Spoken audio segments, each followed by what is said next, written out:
to let's just like take that money. And when does she want to do it? At this point, she wants to do it like this year.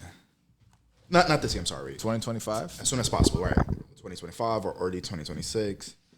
But she has this like fairy tale. She's a party planner. She has this whole fairy tale. She is a party planner. She's gonna go big.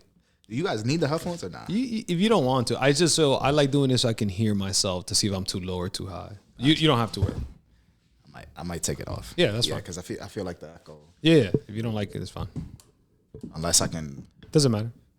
Yo, there's no judgment here, Jeremy. Oh, I mean, let me know what. We start being como se dice, ratchet. Let me put the headphones on. Just preference. Berto probably you're used to this. Yeah. And then I know I like it because I can lower. Like if someone's talking too high, I'll just adjust it in real time. So that's why I wear them. But you don't have a reason. I don't like hearing myself. That's weird. Oh yeah, you get used to it. It does sound weird. It's like echoing. I'm used to it. Wait, so you recording already? Yeah, I've been recording. Gotcha. It's a setup. You know what it is? Because if I tell you, all right, 3, 2, 1, go, then you start even getting more nervous. So before I use the bathroom, everything's on already. Cool. But I was telling Alberto that right now, the wedding is one of the biggest things on our to-do list. And that shit is a headache. From planning, from looking for a venue, talking to people, and she wants a destination wedding. So it's hard when you're not there, physically there, to see the venue, to see the space. Like you see the photos, but they're always going to promote the best part of the venue. So that's been a struggle. Then we're so indecisive. We go, then we're like, oh, we need to invest. Like we need to use the money smartly and invest in something, or do it like fuck the wedding and just like, right. So then we start brainstorming. One of the thoughts is, remember we spoke about like buying a land, turning the land into a venue that we could do the wedding and also like future events in that same space. We started looking at different locations, but we can't. Some of the land is expensive, so then you gotta take that into factor. Anywhere. We're thinking like anything close to the city, because that's where the audience is the biggest population to potentially use it. We can't go deep to Albany or somewhere because like the commute, the flexibility of being able to be around the stuff. So we've been looking at different land. We've been like hitting people up, but then like the amount of work time. Why can't you go up?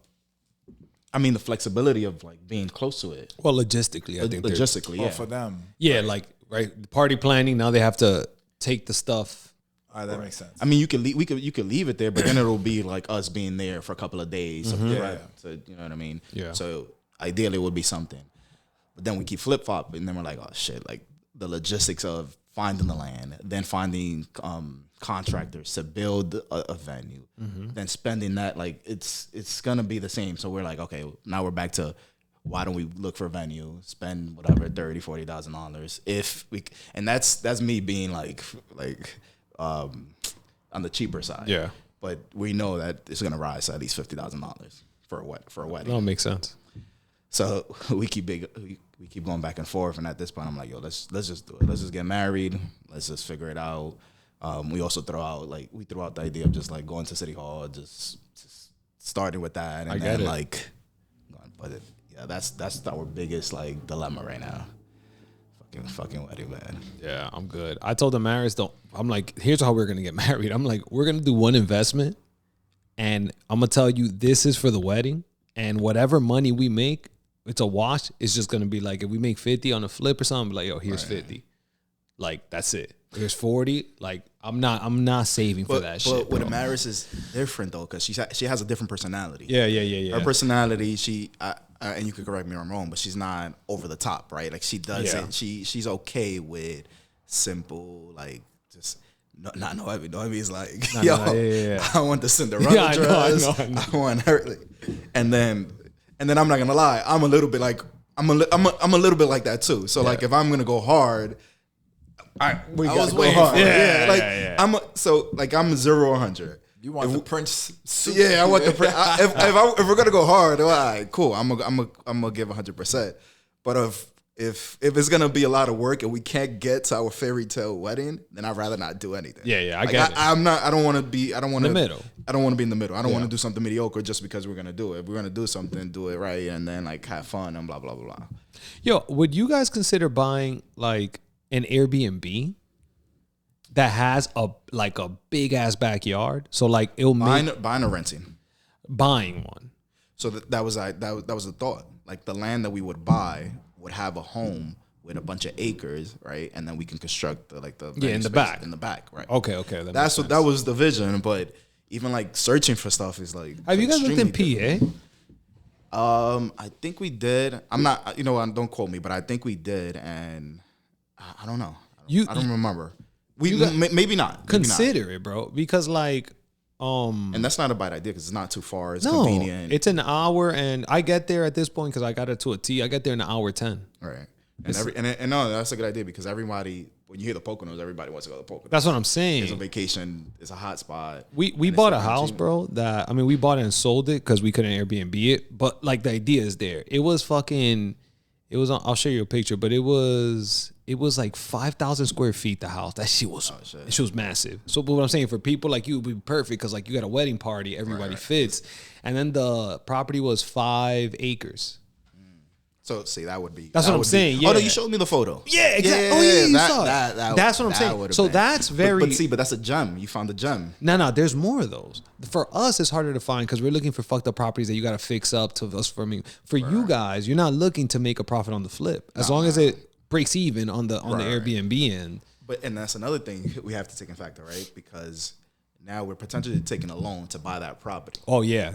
So if that's not generating, if we can't turn it into a venue quick, then we're basically paying 2 mortgages, my personal home and that, and it's not generating income. So we're not necessarily breaking even. It was going to take at least a year, to bring it, to build it, and then get the business flow and get the people to come in. That's why I like the Airbnb thing for you guys, because then like if you buy something that's already like in PA, they sell Airbnb ready properties. In PA, yeah. Like I'll show you, but there's houses that they're already furnished. Like they have it set up. You pay a little bit more, but it's set up for day one. Gotcha. You get it like rent. But it comes with a nice back like 8. Yeah, you just space. You just look. PA is like there's a ton of land. Yeah. So like you could find one like that. So like day one, it even like I said, you're not looking to make money. So like it breaks even. And then now you guys, your resources are going towards the back to, build whatever you need to. That sounds more realistic than fucking. And that's a good word you use too, because again, being over the top and like having this vision of big, that we're not focusing on like the simple things and finding something that just something that just generates the income, something that is going to kill 2 birds with 1 stone and get us the wedding. We could Airbnb in the meantime. So I think it's for us. It's just like mellow down a bit because we have so many different thoughts, and I think right now, especially with the little one now, we're like we don't have time to just sit down and organize it. Like we try to, but we're both on 2 different schedules. Yeah. She's a late, like at night is when she gets everything done. Cleaning at 3 in the morning. morning. Cleaning at 3 in the morning, 4 a.m. No, she's like really. She's like, and that's another thing. Noemi's a beast. When just sort of like the marketing and the social media and stuff like that. Like she's handling all of that shit at night at 3 a.m., 4 a.m.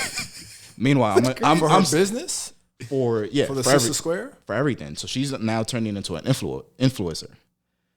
So I don't know if that's a word, but she's promoting products and stuff on her. Influencer. On Instagram. They send her stuff now. Is that we're old, so he feels weird saying it. He does. You got the right terminology. But he got it. No, but the shit is you got Riz. Don't worry about it. She goes like the vision. She's for her, there's nothing impossible.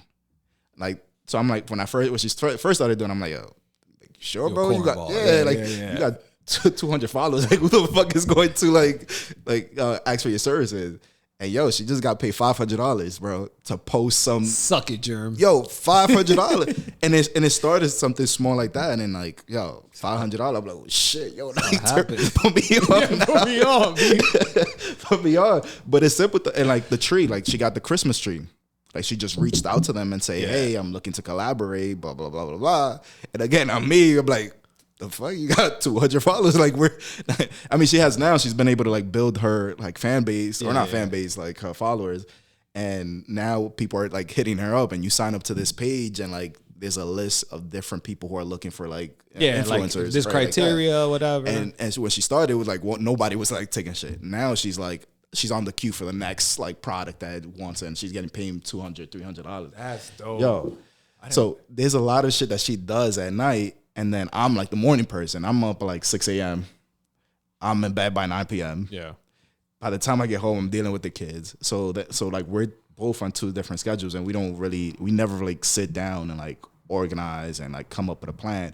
We're reactive. So, yo, the wedding, I fuck this up right now, boom, boom, boom, boom, boom, and we start like right there in the moment. But it's not like we plan it out. Like, okay, today we got to call such and such. Tomorrow you get the flowers, blah blah blah. We're just very reactive. Like we have so much shit in the mind, like it's boom, and we just do it. So I think that's one of the things that we got to work on. If Ronnie found you the house, you're like, yo, this is the house for you. I know where you're going, Berto. Keep going. All right? This is the house for you right here. Look at this yard space. It even has a barn where you can fit all these extravagant. And the numbers make sense. It's going to generate income. Make sense, and blah, blah, blah. generating income. Just to barge in real quick, just so you guys know, in PA, for like the top product, let's just say, will probably generate you like 80 to 100K gross. Top. That's the best. So you can assume. So on average, what are we talking about? 50? Yeah, but I mean, me personally, like we can go ahead and assume 80 to 85 because like we won't do it if we're gonna be mediocre. All right, right? 80 to 85, Jeremy. It brings it on a yearly basis. No, that I mean, real quick, just so you guys can see. The guy since that's for Reston, those are the comparables for we're going to invest in a property in PA, and those are the comparable properties, how much it produces. You see it on the gross revenue, whatever, annual. So we can get you one of those. And funny enough, this could be our first little project that we can all do together. Yo, I'm not kidding. You heard it here first. So those are the comparable properties. Like that's what he sent. We can expect from Reston, the one with the jacuzzi on the second floor. So if it's ready, Jeremy. So I'm not talking shit. Is my point. Like it's right there. Right. It's right here, ready for you. What I like? Are you and her? I don't want to say willing to pull the trigger, but would you be ready? Would you be able to do what's necessary, and what would be necessary for you to be ready to pull the trigger? Because it also sounds like logistically, it won't even work, right? Unless one of you scales back on your job. Because who's going to pay attention to the business, building that up, building the business up, so on and so forth, right? Yeah, you can hire a management to hire the manager Airbnb. No. So she would be like 100%. If we can figure out finances, right, and that's like a dream thing. That's what she wants to do. She wants a man, like she'll find that fun. Okay. So like we don't need to depend on somebody else to come in and do it. Like she will love doing it. The problem is we have to figure out the finances because we have two incomes that are coming in. Yep. That it's been stable. It's something that we would have to like figure out how to continue that. Yeah, a huge pay cut will have to be done for the first year. Like I've experienced it twice. Like that's the sacrifice. All right. But it's worth it. Agree. And then the other thing is that we're also not risk takers. Yeah, it's all good.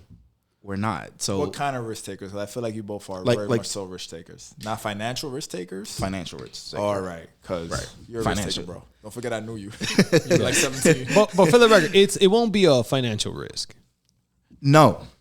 But like one of the things that I like be a sacrifice. Which was very impressive that you did was leave the OT. That call, like honestly to that day is something that we all talk about, bro. Talked about that last time I was here. Yo, that was impressive. You saw 5 years from now. You saw this today. Back then. You know what I mean? Like, I can't pull that trigger. You know what I mean? Because I feel like, I don't know, I've been accustomed to I haven't gotten out of my comfort zone, meaning with change and stuff like that. Like I'm more of like, okay, consistent, let's stay there. Like, let's not mess up my habits and stay still. But that was impressive. You just say, yo, fuck it. You met people, but something else that stands out is that you were already kind of like preparing that when you were doing the meetups and you were like, that's what I'm saying. You were learning about it and you were getting there. That's why for me, I don't see it as risk anymore. If there's tons of evidence, if there's tons of party planners and influencers that have done this before, I don't know if it's a risk anymore. So I think I try to remove that word like to be used. It's just prepare. Like that's all it is. Like we can if we ask 10 party planners, right, and we'd be like, yo, how much money did you make your first year? They're gonna tell you, oh, I did everything wrong. I'm gonna be like, yeah, blah blah blah. How much did you make? Okay.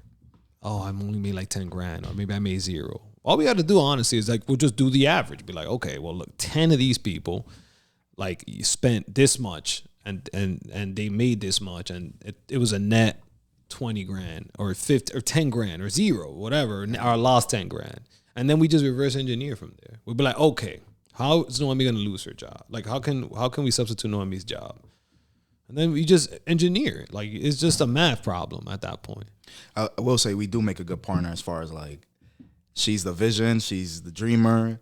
I'm more like thinking of the worst case scenarios. Yeah. So I'm always like, okay, we put these numbers in, or we bring in what's the cause and what's the effect? Like what could cause this? Or I'm always thinking like the worst case scenarios, which would help in a business like this because liability. We're talking about party planning. We're talking about people that are coming in that could potentially like get hurt. So those are stuff that she wouldn't think about at all. Like, what do you mean we need insurance? Yeah, because if somebody gets hurt and they sue us, who the fuck is paying for that shit? It's not coming out of business. That's a great fucking point. What I mean? I didn't think about insurance one time. So, you didn't even. If Jeremy, let's say, does this, they're gonna have to double insure, even put extra insurance on their house. Because remember, when you get sued, you don't get sued. What happens is what is of the most value. That's what gets sued. So, is it the house itself? Oh, I didn't know that. Is it the person? Is it what they own? Is it the insurance company? That makes sense. That makes sense because they're trying to get the most money out. Yeah, it's not personal. Yeah, exactly. Yeah. It's just business. Like, where do we have? Okay, they don't have shit. Then there's no point in going after these people. And then, like, what else? Would you do it though? We can do that. Yeah. So here's the thing. Yes. I think it's just like her and I be on the same page because we flew out to Florida early this year. And we were looking for Airbnbs, and we were ready to pull the trigger. And the property that we liked, we were trying to like lowball them. I think they wanted like $450, and we were like, okay, let's start at $350. We were bad negotiators complete, but we were almost like her and I have this ego. We're like, okay, fuck it. He turned down my offer. All right, let's go $475. It's like, hold on, I'm telling you. Bad negotiating, and then we offered, and then we made a better offer, and then we were like, damn, this was a good offer. He still like rejected the shit. It was like it wasn't $450 what they were asking for, but it wasn't the $350 that we were originally. I think we agreed for $315 to offer them, and we were like, yo, that's solid. They'll take the shit. And they said no, but it had a pool in the backyard. It had 4 bedrooms. It was open space. Like it was good. And because of our ego, we were like, nah, fuck that. He rejected that shit, and we left it. So to answer your question, would we pull the trigger? I mean, we're close to pulling it a couple of months ago. I mean, I think if we did the research and her and I just getting on the same page and like figuring out the wedding, I think honestly, if the wedding thing wasn't to do right now. Yeah, I think we would. But the wedding thing is. Well, go ahead. I'm sorry. Go ahead. No, go. I was going to say the wedding thing is a not to do thing because it sounds like it's an either or. And it's just a matter of like, can I set this up well enough not to do the wedding? Right. And then the beauty of this thing that I'm seeing is like, you're not taking on 100% of the risk. So not only do you and I'm no pressure. I'm No, I got you. Just the conversation is interesting, right? Like, you're not taking on 100% of the risk, right? It'll be us taking on 50% or whatever it is. But let's say it's 50-50 just to use simple numbers. That's 50% of the finance, 50% or whatever.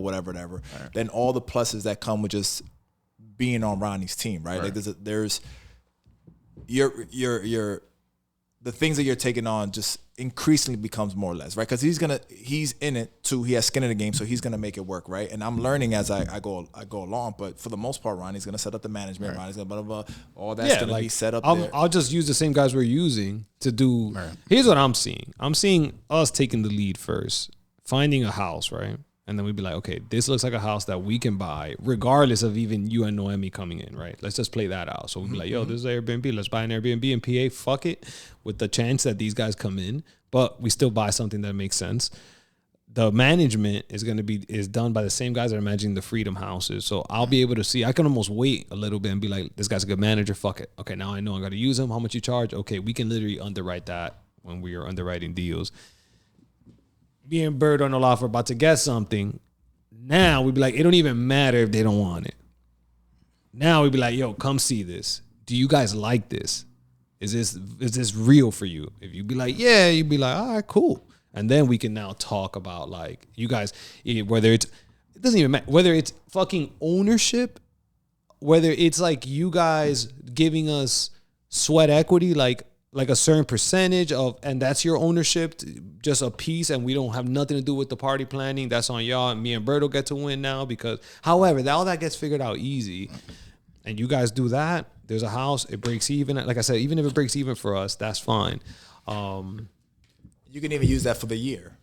And by the way, you're not paying $400 in PA for bomb ass houses. So what's the market like? You're not paying $400, or if you do pay $400. You're fucking buying a house built in 2018. No jokes aside, like you're buying, like it makes sense, bro. And there's acreage there, like you got land to play with. There's funny. Bears. I mean, I'm all for collaborating. I'm with me. There is the problem is dealing with her personality, where she wants to take the lead on stuff like that. Like she. Not that she's not a team player, but she likes to challenge herself. And she likes to take the ownership of, look from where I'm started and what I was able to create. So it's for her. The problem is her and I getting on the same page. Because I'm like, yeah, let's figure this shit out. Whatever. One of the things that we used to do in PAL or not just work is like, yo, I don't give a fuck how we get the job done as long as we get it, right? Like there's no, but no, she likes to sort of like, you know, you remember in school where you had that, it was a group project and you always had that one person who was just like, nah, yeah, I got the shit. You guys get the A, but I'm going to be the one. She's that person. Yeah. I mean, there's ways around that too. Like the way I would go at Noemi is like, yo, look, it's either you or somebody else. We'll lease it to you if you want. So then it's legit yours. Like we don't have any say. We're leasing this to you. No, I think it's definitely something to talk about, but yeah, I mean, since you're in the market and you guys are already in the process of like actually looking for something, maybe it's just me coming along, going for the car ride and like looking at the market with you. Yeah, guys. we can go. Like if you guys find yourselves, we can legit go see the houses and see. I'm with it. It'll be cool, especially that you're investing in it. Like you should actually go see. Make sure we're not hustling. I want to. Right? Yeah. Make sure it's a real house. The mentality. Yeah. That's hilarious. Yeah, we can go. You can get a feel for it. Be like, oh, I see what Ronnie's talking about. Like these houses, like bomb ass houses, Airbnb ready, a lot of land, an hour away, an hour 20 max. Is there shit to do? Is like a reason, you know, like people have always gone to the poker. So what's been the plan or not the plan? What's the vision with the company that you guys have, you and Olaf and Berto? Is it just finding ways to make money? Like, yeah, we are a financing company. Just whatever freelancers, whatever makes literally sense. So like right now we lend money, we're invested in properties, and we started investing in the stock market, and we have IRAs. Gotcha. So then it's just whatever's making sense. Doesn't matter. So and what's the trend right now? Like obviously there's stuff that it's hot and like, does it all just come random, or is there a trend right now of like what type of investment? Whatever, Bird. We might still fucking invest in lemons in DR. Like it does. Like the money isn't, like we talk about all the time. The money is not the issue.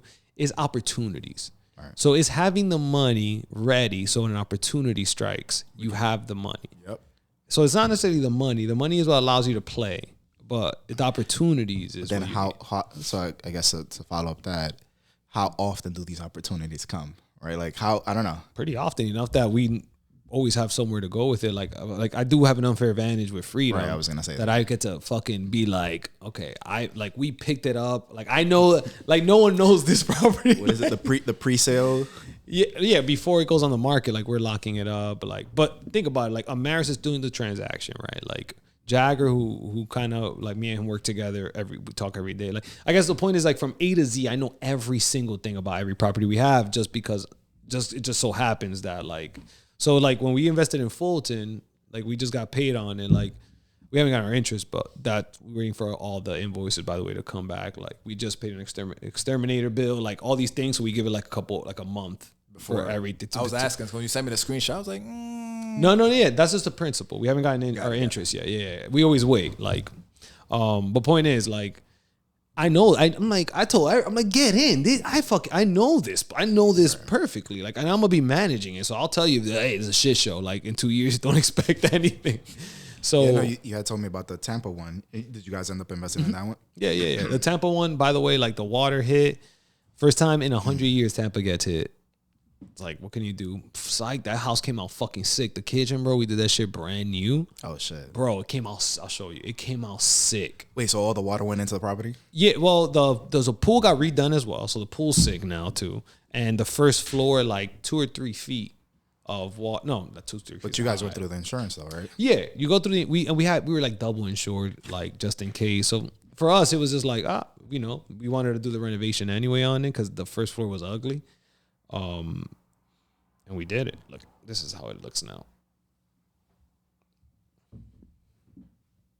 Yeah, that's nice. Yeah, it came out even nicer. and it was nice. And you changed the floors. Yeah. Finally, right? So now we have like the those. floor The floors years was ago. ugly, yeah. So And now we have some nice fucking like. I forgot what you call that. Something like ceramic. no, not ceramic. No. Is it?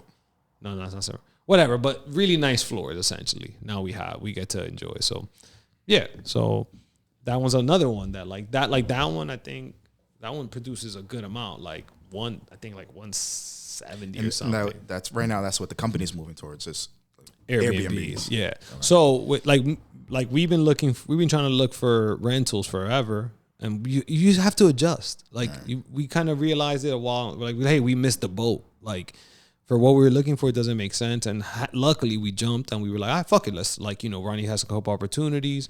Let's jump on those. What about the flipping? Is the flipping like completely out of the picture? It's not out of the picture. The thing is, if you want to flip, you can't have a full-time job.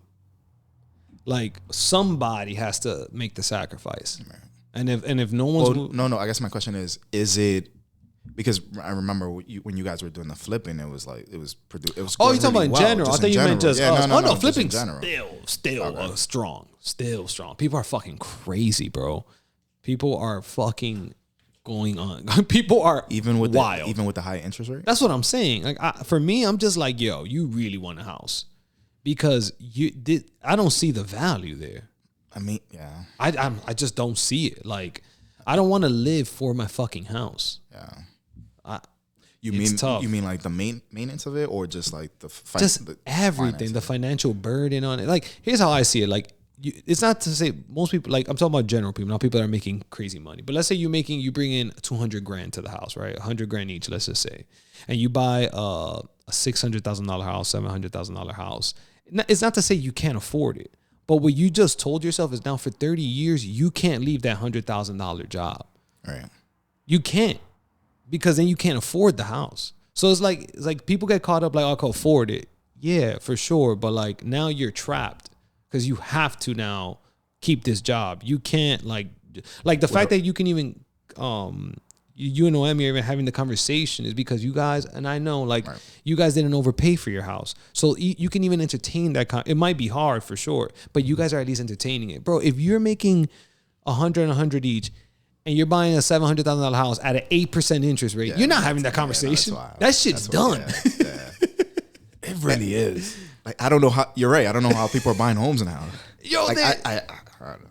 I mean, people are moving further out. People are going to Connecticut. People are going where the house is a lot cheaper but older and needs some sort of And work. that's another But thing. honestly, I don't know. Look Like at what we dealt with our house. Your fucking house is always some shit. Yeah, that's one of the concerns. Like, who's gonna buy my house when I'm ready to sell? Like, You'd be surprised.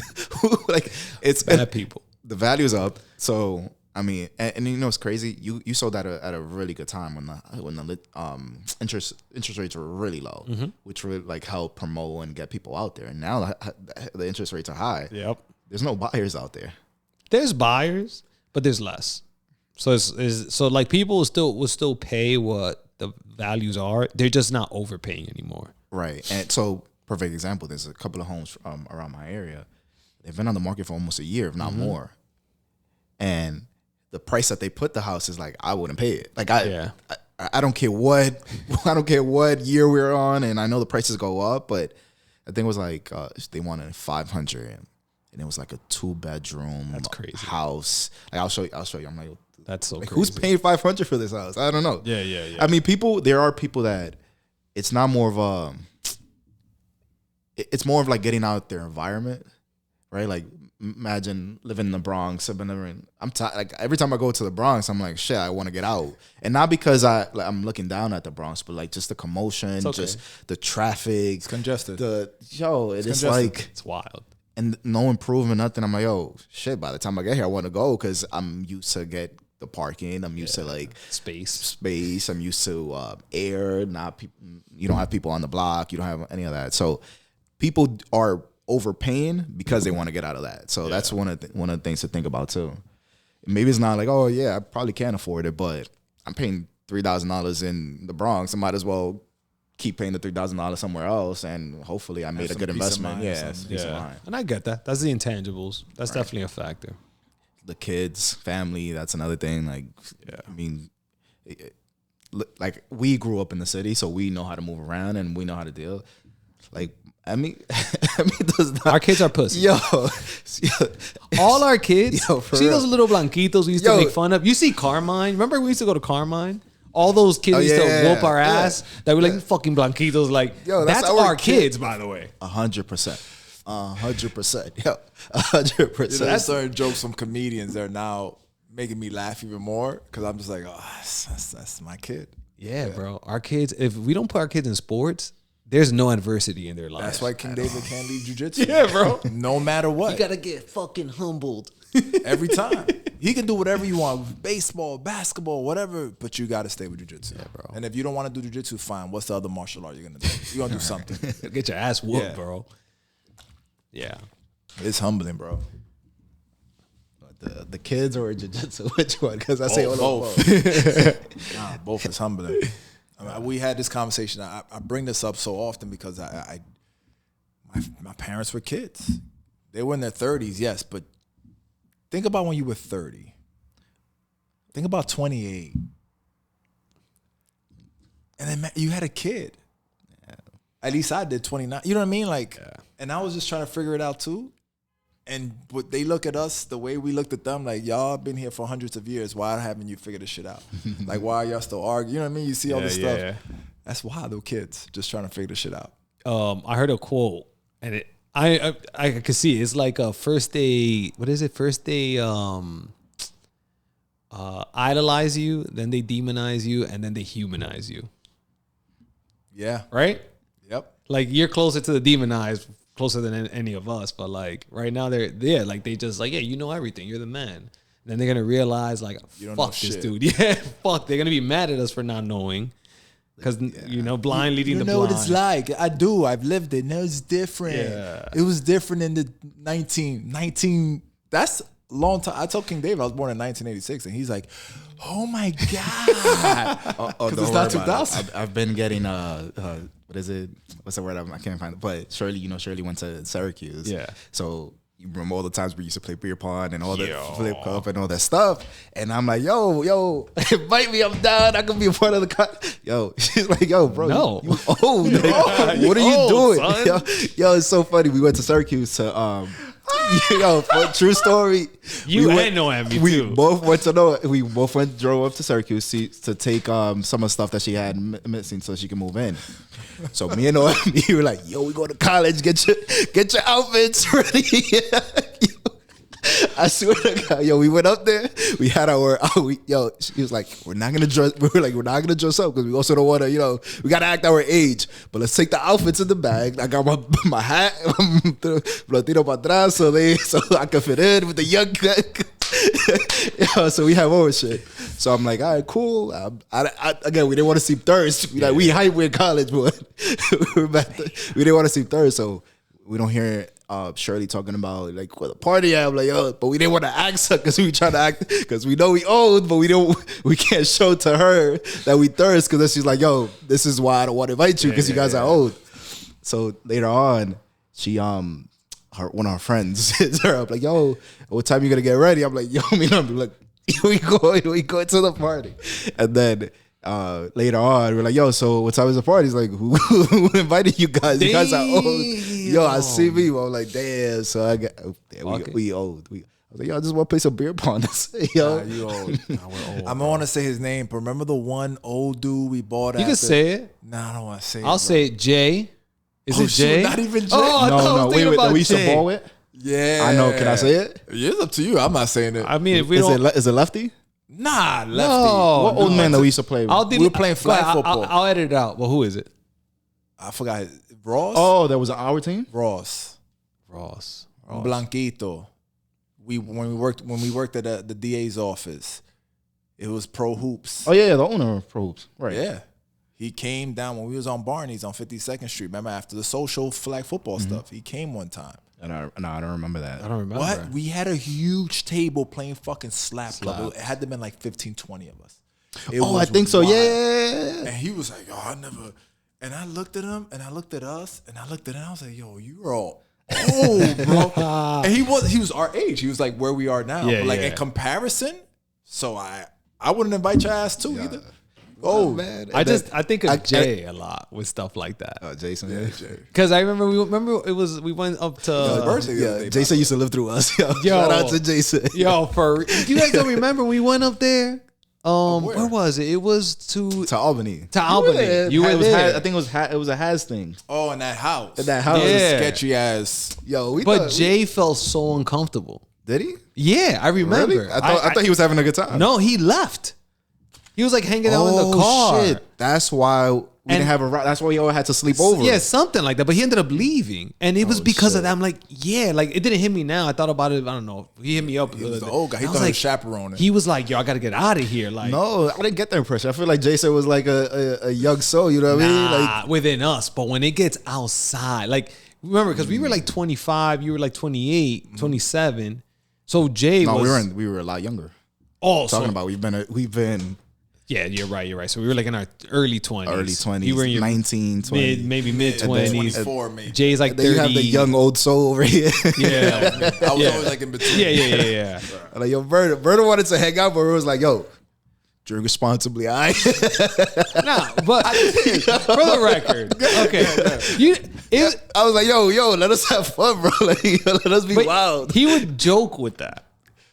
I never caught on to it, bro. I don't know. Because we would. I mean, I did it less, but you and Manny would set that tone, so then he would mock it, but then you guys would take it serious. I don't know. I don't know. So it was like 50-50. Yes, I did want to hang out with you guys, but I also realized, shout out to Jay. When I looked at Jay, I didn't want to be the Jay of the group. So I was like, this is not my group. And then when I saw Olaf hanging out with you guys, I'm like, he doesn't want his older cousin there. He's cool with me, but we ain't cool. Like, yo, Kiko, you got to come over. Yeah. So I'm like, I'm not going to mess up that vibe. But you guys were having mad fun. But you weren't far. But the thing was that you were in far. How old are you? I'm 38 now. It's not that big of a difference. It's right. That's what I'm saying. When you acted 10 times older, it's also the way we were introduced. That's what it is. Yeah. The introduction was not peers. It was, yo, I'm coaching you guys. I'm your mentor. Me and you were a little more casual, only because of like Ina, Noemi, and Haz. But also like you and Haz hanging. I used to hang out with Ina, Noemi. You hanging out with Haz. I doubt it was that. I think it was more that you push boundaries. That too. Jeremy's more of like yo, what doing? Not that you were disrespectful. Yeah. No, You'll for be sure. like, fuck you doing? I'd be like, yo, this kid is funny. You know what I Yeah, mean? Like, yeah. Definitely, I always push. But yeah, I didn't want to be that guy. I mean, you definitely were in the beginning. We all walked a straight line. Alberto, oh shit, drop everything you got. Alberto's in the building. It's true. And no, for a long time. But you see, one of the things also sort of, it's funny that we keep reminiscing about the past, because the past is really like, we learned a lot. It was part of our growing development. You know what I mean? Like in high school or before meeting you guys, I didn't have a mentor. I didn't even know what the mentor was, or I didn't know, like, I didn't have someone who like was sort of guiding me. Like every step of the way as a kid, it was like Jeremy's figuring it out. I don't know, just figure it out. The tiran ahí, okay, whatever it is. I don't know. I remember being in a supermarket like at 12 years old, packing bags. Like but there was never someone who took me under the wing, and it wasn't until like you came around, you guys started hanging out, that I'm like, oh shit, like, all right, cool. This is, everybody had like their own vision and different personalities that I brought to the table, and it's like, oh shit, something that is different for me, something new. Like it opened eyes, and as we started getting older, it was also that consistency, the discipline. I'm like, yo, the fuck is Alberto like so militant? I'm like, yo, but I guess I need that. You know what I mean? It was something, and you know, there was, I don't know if we ever took it this way, but for me, it was never like you was trying to sun me. You know what I mean? It was like, never the intent. You know what I mean? But I can see how other people could have taken it that way. Oh, really? Yeah. Who? Sounds like you know other people. No. Not within our group, but just like people in PAL that we were hanging around. It's like, yo, you know, why is this dude trying to tell me what to do? You know what I mean? So I never took it that like I was. Who I think of right away when you say that? Remember Galvin? Yo, I struggle with Galvin, man. That's what I think. You remember him? He was a lefty. He used to always be in trouble. It was him and his two cousins that they were brothers. What was the brother's name? Calvin. I don't remember. I remember the two brothers that he used to always hang out with. I don't remember their names. But he was that, like, he refused to allow Berto to like help him out. I don't know. Hey, finish the story, man. No, that's what I'm saying. It was just like, what was like that? Like, it's part of who we are now. You know what I mean? Like, and for a long time, you like, yo, even the conversations at fucking 9, 10 p.m. I remember going home from PAL and be like, yo, Jeremy, how you doing, bro? Like, because you knew my ongoing issues at home, being sort of like the man of the house, and my mom is so young, and her and I crashing, and like it was always a comfort zone to come to you and talk to about that. You know what I mean? Like, Jeremy, how you doing? I'm like, yo, somebody's asking me like, yo, how you doing?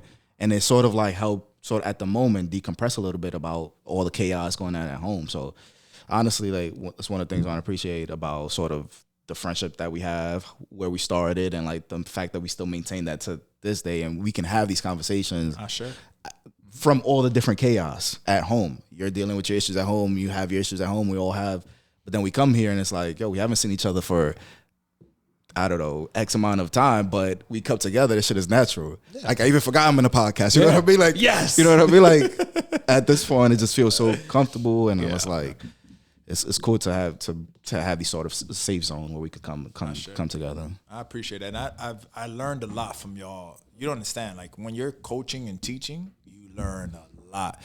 Galvin be one of those kids. Like, how do I get to a kid that just, I'm like, yo, I'm gonna show you want to be great. He's the only one in that gym that wanted it that bad.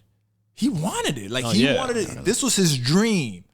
And the one that worked the least, I just didn't get it. I'm like, yo, I got you. And he felt like I was punking him or something. Always. I'm just like, why? I now only remember him because I remember he shot like, you know, like all lefties. He just like, I was like, damn, that looks good. Like, he's like 12, 13. The kid's just killing it. Yeah, with his left. And I'm like, yo, so I always remember that because of that. I was like, yo, but you nice. And he just did not want. He's just not trying to. It was wild. So you learned a lot, like dealing with different personalities, y'all. I would check in with Ronnie too, but Ronnie was more like a, not charlatan, but like, nah, Ronnie was an alpha, bro. Like, I mean, he had his own personality. You know, his own personality. You were guarded. Yeah, well, here's the thing. I looked at you like, for one, I wouldn't allow anyone when I was younger and stubborn to maybe a peer, but I wouldn't let anyone set that tone of like, I need help. Because in my mind, being stubborn and whatever, I'm like, I got a plan. I'm always 5 years ahead since I was a kid. So I was like, anything you're asking me, Berto, like I've been like, that's me being stubborn and a little childish. Now I'm different, but I still have that mindset. But now I fucking please help me, help me get there faster.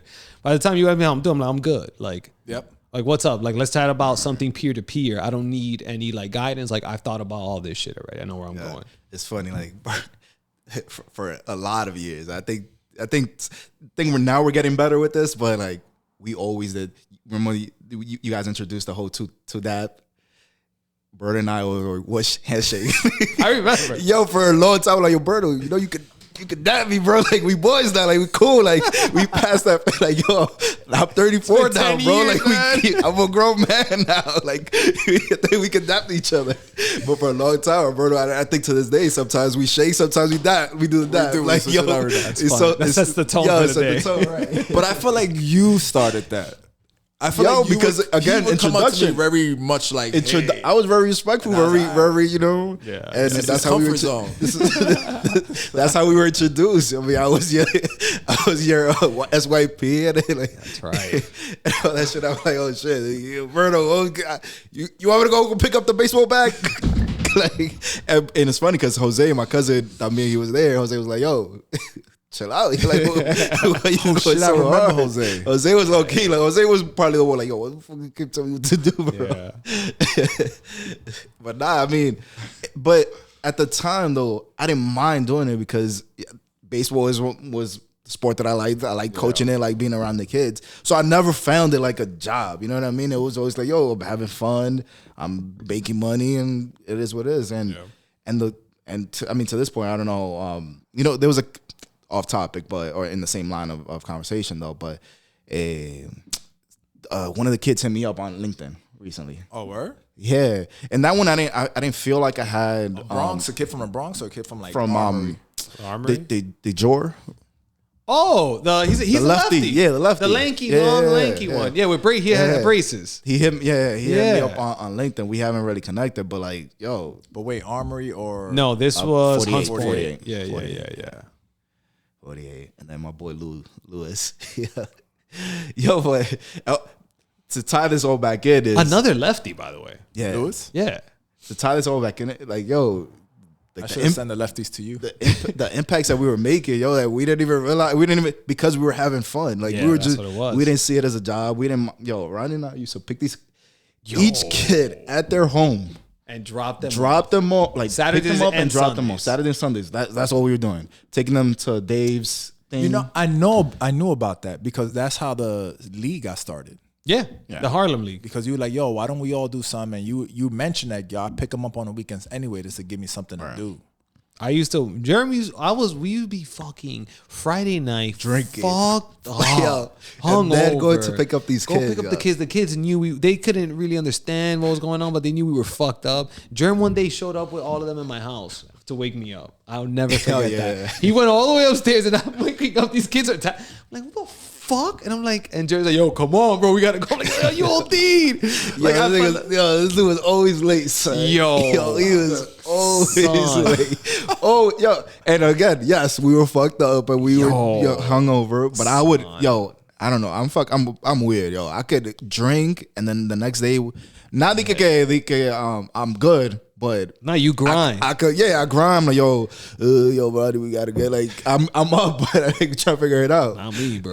Ronnie, nah. Good, but yo, we did it for like, I think it had to be like 2-3 years of every day, just like picking these kids up every day. Yo, but the shit that at the time we weren't trying to, I don't know, get recognition or anything. Like, we were doing it because it was fun. Right, but we didn't know what sort of impact we were having. Yeah. I think you and I failed in sort of like at the moment understanding what was like going on. And then I was like, I guess everything happens for a reason, but we're now here talking about it because like, oh shit, I made an impact. Like Louis hit me up, I don't know, randomly, yo, and like thanking me and shit like that. I'm like, oh, it's different. I was like, oh shit, I did make an impact on this kid, and he was one of my challenging kids. Yo. Like, he was tough. I remember when he sat it was a playoff game. And he got mad because you were trying to take him out. So he just sat on first base. And he's like, get me out. Yo, like that's another thing. Is like, yo, I guess maturity as you start learning this shit with maturity. Yo, but he was looking for my attention. Like, that's what it was. Shit, like he always did something. And I at the moment I didn't know what was going on. You know what I mean? We're in our teens. We're still kids ourselves. Yeah. We don't have kids of our own. We don't know what that means. Yeah, I'm like, get the fuck up. What the fuck is wrong with you? The kid just wants a hug. Yeah, like, exactly. He did a great job, but we need someone else. I remember we were losing too. Yeah. The one thing I would say that I think I'll take a little bit of credit though. Even though I didn't know how to deal with Lewis, I was different in the way other people were like, yo, sit the fuck down. Why are you acting like that? I'm like, yo, Louis, you gotta chill out. Like, I would sort of level him, and I think that's one of the reasons why him and I like connected in a way, because I never really judged them or pointed a finger. I'm like, yo, you a chamaquito loco, no? I was like, yo. But you were the same way too. That's why I think I'm spoiled, because now when I work with people, I'm like, why don't you do this? You see what I'm saying? Look how you naturally doing that. Yeah. Naturally. I feel like that's partly why you didn't take what I did. Right. Like, I was trying to sun you, because I generally was like trying to figure the shit out. Let's figure it out together. Mm-hmm. Do you have ideas? This is what I've known so far. You know, it's very much so like, but it's people that I work with sometimes, I'm like, why don't you think like this? Yeah. You know what I mean? Is it the generation, or is it what's going on? Because I feel like I'm having the same issue at work. It's not the generation, man. Like, the new line of folks that are coming in that I'm working with. We were spoiled. Think about it. You don't run into a lot of people. Yeah. Like, Dave mentions it to me all the time too, and I don't see it. And then I see it in a little conversation like that. I'm like, oh, he's like, yo, you and your friends, you, the Joel, the Judelkas, he mentions you a lot, Jeremy. Like, y'all were a different kind of crew. Yeah. Like, y'all were different. And I'm like, that's what I was born into. So to me, it's natural, but it's fucking different, bro. Yeah, bro. Yeah, it's different. The good thing is that I have a young core of people that I'm working with that you can kind of sort of mold them so it's a little bit easier, but sort of like what you're talking about, thinking outside of the box, the creativity, the let's get shit done. The new generation is not that. They don't have that. They don't have. That's very specific. They don't have that either. Yeah, but that might be more reflection on us than them, right? Say more. Because that's on you. That's more reflection on like, if your young kids. The guys you work with, not your kids' kids. The kids that are under you, if they're not feeling, maybe they're not feeling empowered because you you are the personality, like let me get shit done, that you fail to then pass it on to them. So it's funny. So with work, I'm the opposite of the way I am at home. So with them, it's like, yo, take the lead, take the lead, because I feel like in the workplace, you never really got that opportunity so for example, when I worked at the DA's office, I felt like I didn't feel like a worker there. And I explained myself because it was almost like just people telling me what to do. I was never part of the decision making. I was never part of a voice of making certain suggestions. It was always like, yo, here's for the file cabinet, go file, you know what I mean? Like, go do your thing. There was never an opportunity for me to give my opinion, recommendations. And one of the things that I do with them is, yo, what do you think? Like, how do we figure things out? You know what I mean? Like, I give them that opportunity to just lead and, run with it. Now, part of it is also selfish. Like, the less I gotta do, like, the more they do, the less I gotta do. But at the same time, it's giving them a sort of like that empowerment that you're talking about, of like being able to lead and go and do all the stuff. Yeah, so that's you're heading the right track. What's one thing too that I'm learning is like, I think people see like, if you empower these people, they're gonna take your job, right? That's what you think of. But some folks, yeah. But I think the better way to think about it is like, if they move up, then you move up. Like, it's almost like a pressure thing. So like, as it pushes things up, you move up too, right? And I feel like that's what happens to me most of the time. Like, that I've learned. It's funny, like when we complete one of our cases, or it leads to like a press release or a report or whatever, you always get the credits in the bottom, right? Like, oh, this person worked on this. Let's see, there's the lead person on that, under supervision of Bob Jeremy, blah, blah, blah, blah, blah, right? Even though that case I didn't successfully credit. So to your point, if they win, I win, because my name is still associated right there. Like, So why am I competing? Why am I? At the end of the day, like I already put in the work. I've been working there for years. Like I have my reputation. Yo, take the lead. Yo, get your name out there. Talk to people. And I one of the things that I don't have, I feel like they don't really see me as a supervisor, which is good and bad. It's bad because when it's time to give them like constructive feedback or like discipline them or whatever the case is, it gets hard to do that. The good thing is that because it's a new team, I'm sort of contradicting myself. I have it because they're new and they still sort of fear, upper management, leadership, whatever. But at the same time, they have that comfort zone where like, because if I gotta get my hands dirty, like let's go again, getting the job done. It doesn't matter how we get to that point, just do it. So I'm always getting my hands dirty with them. Yeah, I think people overthink too the criticism thing. It doesn't matter what kind of relationship you have. I'll be like, Bert, I think you should do this better. His initial reaction, whether he reacts or not, is a reflection on how good he can keep a poker face. Because everyone's going to feel uncomfortable. It doesn't matter. If a Maris tells me this, like, I don't care how close you are, they're going to be like, you just hide it, but everyone's going to, like, I got to a point where I don't care anymore. Because it's like, you're going to react negatively. How fast you change and accept it is how good of a relationship I've put in prior to that criticism. Yo, PAO was going back to PAO, like just dealing with people. You remember how much drama, bro? PAO over. Yo, we kids. What the fuck are we going back and like? What are we arguing about? It's people, bro. Yeah. Anything with people, it brings in egos and all that shit. But we had a fucking great time, man. I always think of that one summer in not PS48 because we would go to the middle school. Remember? You were the supervisor. You were the PC. I think it was 48. Nah, but we would move to the middle school. Yeah, we weren't. But we were still PS48. Yo, I forgot that Berto worked in 48. That was the best summer I think we've all ever had. Yeah, we had such a good team. Yeah. It was me, you, Manny. I think it was Manny's last summer. Or at least the last summer that Manny gave a fuck. Yeah, I was like, he worked a couple summers after that, I think. But that was the summer. Like me and Jerm, we held strong with like PAO spirit for a long time. Yeah. Manny, I don't remember a summer. He gave it everything because was that the Michael Jackson summer? I think so. So that was the summer. He gave it all he had, bro. That was the Michael Jackson. That was the Michael Jackson that he died. So we were just pumping Michael and Aventura literally non-stop. I remember in the auditorium. Yeah, we made all the kids to go like this, Robin. Yeah, so change the topics a bit, but going to like sports and stuff. You know that playing at PAO was my first time I really like touched a basketball. You guys know that, right? We know. No. Time out. You were trash. Yo, what? Time out. Who told you were good? No. You guys did it. No, dude. It was first time I could have dribbled. We know. All right, cool. But no, the reason, I'll be playing these 3-on-3s, Fuck yeah. My boy was trash. Nah, listen. Time out. When you started, you were trash. Yeah, but I had heart, bro. Yeah, but you were still trash. It's the least you could bring to the table. Yeah.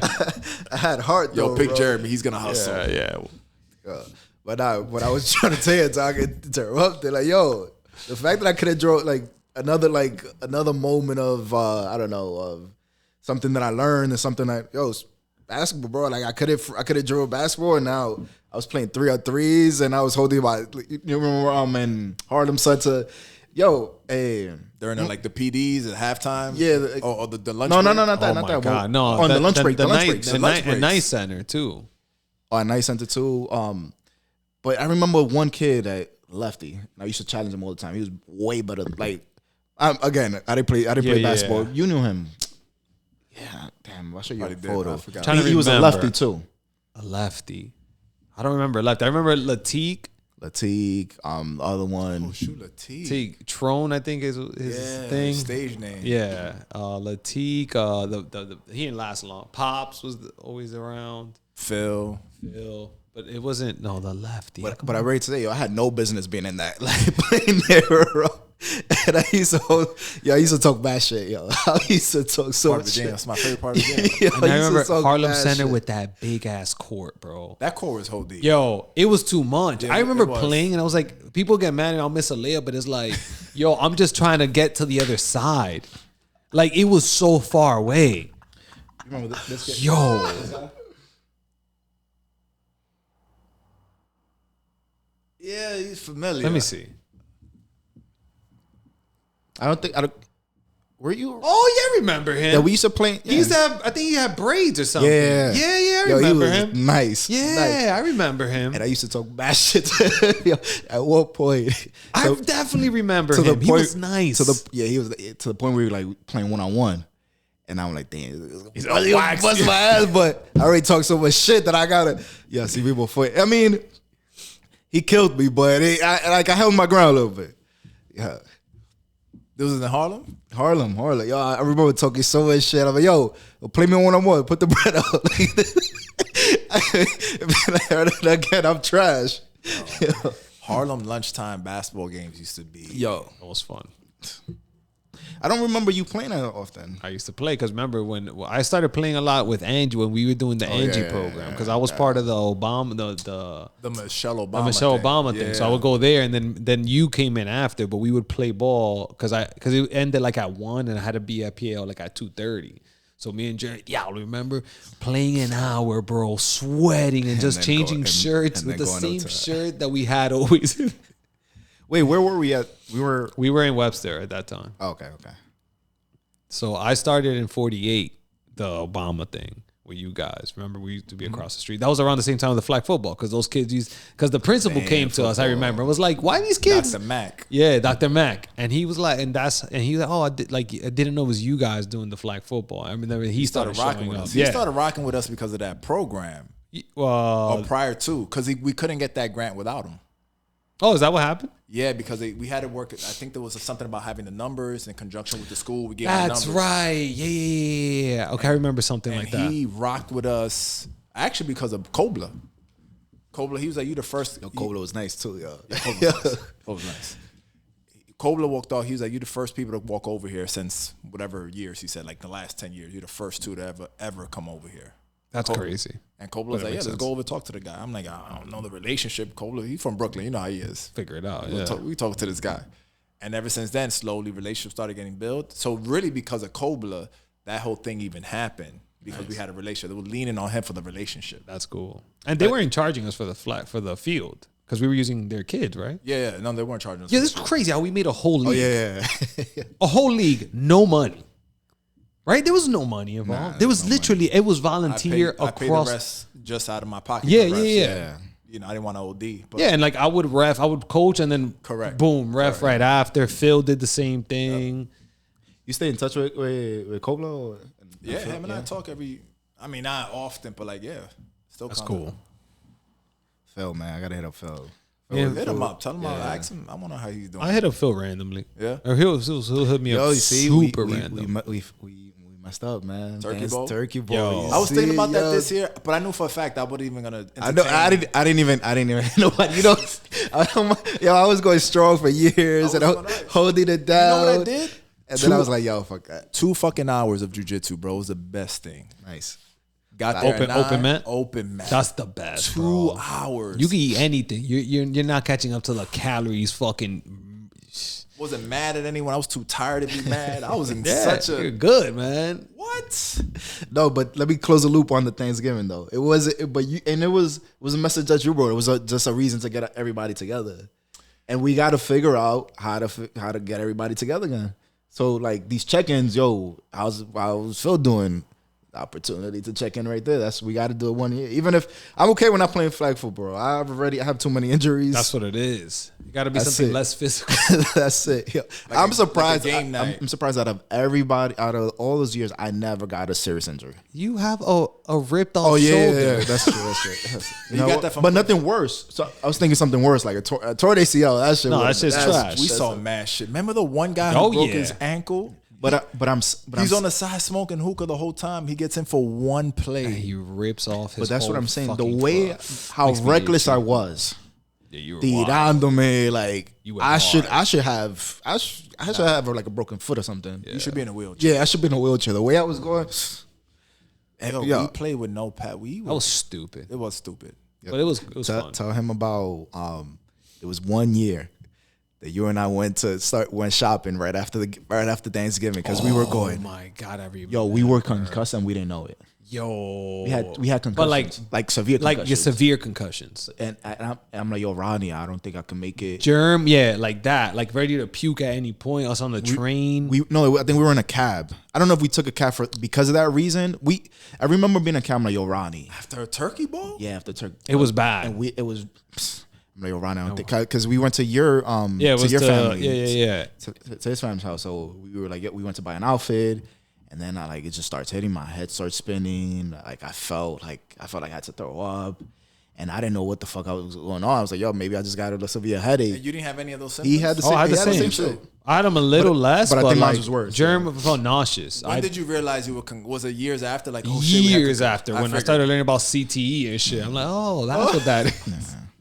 I think maybe the following year, or maybe like months later, we Yeah. figured out, yo, we were concussed. If we figured it out because Manny bought it up. Yeah. And we were like, oh, that's what we had. Yo, Because we would have never. That is an asshole. Yeah. That is always right, but the way he Is that communicates, he's such a he's dick. nasty about it. Yeah, he's nasty. You know? Like, he's like, you don't want to agree with him? Not nasty. He's like sarcastic. But yo, why you be sarcastic, bro? Like I'm just trying to play football. Why you gotta make fun of? Oh, yeah, I want to keep playing football. Okay, go. You gotta make it to NFL from next year. Yeah, exactly. Like shit like that. But yo, I'm just trying to have fun, bro. I like football. That's it. He's like, all right, keep having fun. That was him. That's fun, but we were definitely concussed that year. Yeah. I remember, and I didn't know how I was gonna make it to the night because I was, and I think That bad? Was it like the first couple of years when we started doing it? It must have been. It couldn't have been towards the later years. there was 1 year Well, that we we were went playing hard. tackle.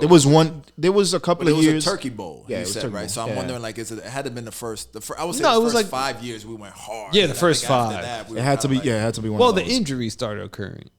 I remember it was one of those games where there was so much back and forth between the other team. We were talking shit, fights we were about to get out. Like yeah. those when it was intense like that. That's when I remember getting concussed. That linebacker, bro, that they had. I remember. I was scared. I was scared of him. I was. Yeah. Thank God, yo, you always Was it looked the out for me. brolic dude? Not the, Blanquito, he used to always show up Blanquito. late, though. Yeah, with a purple jersey with a Yeah. Oh yeah. Or Ray Lewis. Ray Lewis jersey. Yo, but that dude, like, he clearly played football. Yeah. He knew how to hit, bro. I just remember hitting dudes and then lifting their legs and then driving down. I'm like, no, Yo, I don't want nothing to do with you and that. I like to run those slants a lot, bro. Yeah, I know. And I don't know how I never got popped by him. What do you up mean the middle. how? You got a great quarterback. Yo, Come on, thank man. you, bro. Seriously. Damn, son. Yo, but you. Ronnie would look and be like, I ain't gonna set up my boy. Nah, Throw it off. I used to tell that to y'all. I'm not setting you up, bro. It's not worth it. Yo, if he would have caught me, I would have been laid out. Olaf was another one, but Olaf doesn't know how to tackle though. Well, Olaf is crazy. Yeah, he has pop. But if he knew how to really the dude knows how to tackle, Olaf would be. Yeah, Olaf didn't give a fuck either until he got hurt. And then Wait, what was it? A knee tore his injury? ACL. Oh shit! Me and Olaf. But Olaf did the surgery too. Yeah. Olaf got the surgery. Remember. Olaf got the surgery, and then how was it? Like, there's two types, right? There's like the one where they slice your thing in half, basically your knee, because Olaf has a scar down the middle. Which that shit takes mad long to recover. I remember when he did, like, why would you do that? Like, mine was arthroscopic, so I just have two scars, it's 2 dots, but they just like, and Olaf had to do a second procedure for his torn because his meniscus and all the tissue. So Olaf had 2 surgeries on his knee. I didn't know that. Yeah. He had to go back like 2 months later, I remember, to clean it up and to check his meniscus. You know, it's funny. Shit. A lot of my injuries weren't during. That's why I'm so like now I'm reflecting. Like, none of my injuries ever happened at Turkey Bowl and with no pads. How reckless we were doing. It happened flag. When we were playing in that thing. In that, I think Harlem or whatever. Then after you got every folks move, I started playing in an adults league with Phil and stuff like that. Twisted my ankle. Again, me being hard-headed, I was like, oh, should go away. The next week, I'll go play basketball, and I twisted on the same one, yo. So that I think I have like a chip bone or something. And I always feel it. Like it cracks. Yo. And then recently, because I can't give it up. I'm hard. I still think I'm in my 20s. I was playing softball, and I went to dive. I thought I was Derek Jeter. How much are they paying? I thought I was Derek. And then this is a work league, so it's not even these dudes are not even Super nice, cash, right? It's yeah. like, what am I doing? Like, why am I so through? After that was the last straw. So I already gave up football. So you guys, the last couple of years, I haven't been like, yo, I gave that up. I'm like, I'm not doing that. I'm like, softball, can't get injured. Like, how could I get injured? It's like, so I'm getting, long story short, I'm getting surgery on Tuesday. For your thumb? Yeah. I tore a ligament. I see it. So what's popping now is it's a ligament that's swollen, or it's like it came apart. Inflammation, because Yeah. it has to like fill the void. So it just. And then so this is my first surgery I'm gonna have, and I'm like, yo, I'm gonna do it because with my shoulder I didn't do it, with my ankle. And this like, your yo, right shoulder too? All right, one. Oh shit. And then my right hand. Yo, the day he tore, what is it, your labrum? Yeah. The day he tore that labrum is the same day I tore my ACL. Y'all were in the same place? I got hurt. I got hurt. Tell her this is a funny story. I tear my ACL. Whatever. I didn't know what happened, but whatever. I tore my ACL. I'm sitting on the side. I'm thinking I'm good. The next play, I think I'm talking probably to Noemi or to Ina, and I'm like, I might have to go to the hospital, blah, blah, blah. And I'm like, oh shit, wait. Oh shit, Jerm got hurt too. We're both going to the hospital. Yeah. The next And play. Yeah, and I think I was making fun of you. I'm like, yo, man, like, yo, get it, man, up. Even pasa eso. But finish the story. How we went to the hospital. Oh my God. I couldn't move my leg.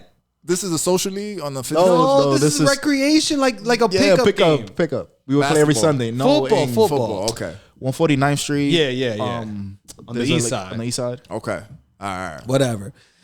Jerm, I can't move my leg. I don't know what's going on. Jerm gets in the driver's seat. He's driving. When we would have to turn to this side, I would have to reach over and help him because he couldn't lift up his arm. I swear, we made it all the way to the hospital. Remember? And then Chico had to come get the car. Anytime I left, cool. I would help. But it was like, Oh, yeah. it was to make a right. I couldn't move it fast enough to turn. So I would be helping. And no one could have dropped y'all off. We were young and stupid, yeah, bro. yeah, I know. And then we got to the hospital. We were like, Chico, you got to park this car, bro. Me and Chico came, parked the car, I remember. Yo, but the best moment of being in the ER, yo, they gave us that perk. Oh, yeah. Noemi came. Oh yeah. I Noemi remember. was there. Wow. Yo, yeah, it was meant to be with that girl. Noemi was there. Because I remember, like, she would always laugh because I'm like, yo, I would tell both of them, like, yo, y'all got to come because my parents are not going to show up. I need help. Oh, yeah, they both showed up. Yeah, they both showed up. So they helped us out. But me and him were high as fuck. Yo. On a perk. Babe, were we on the same couch together?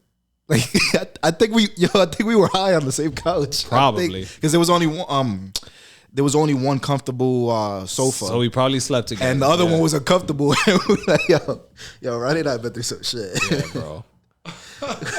That's why I'm not surprised. I'm like, yeah, everybody slept together. We went through some shit. Yeah, son. Yo, getting put. Yo, I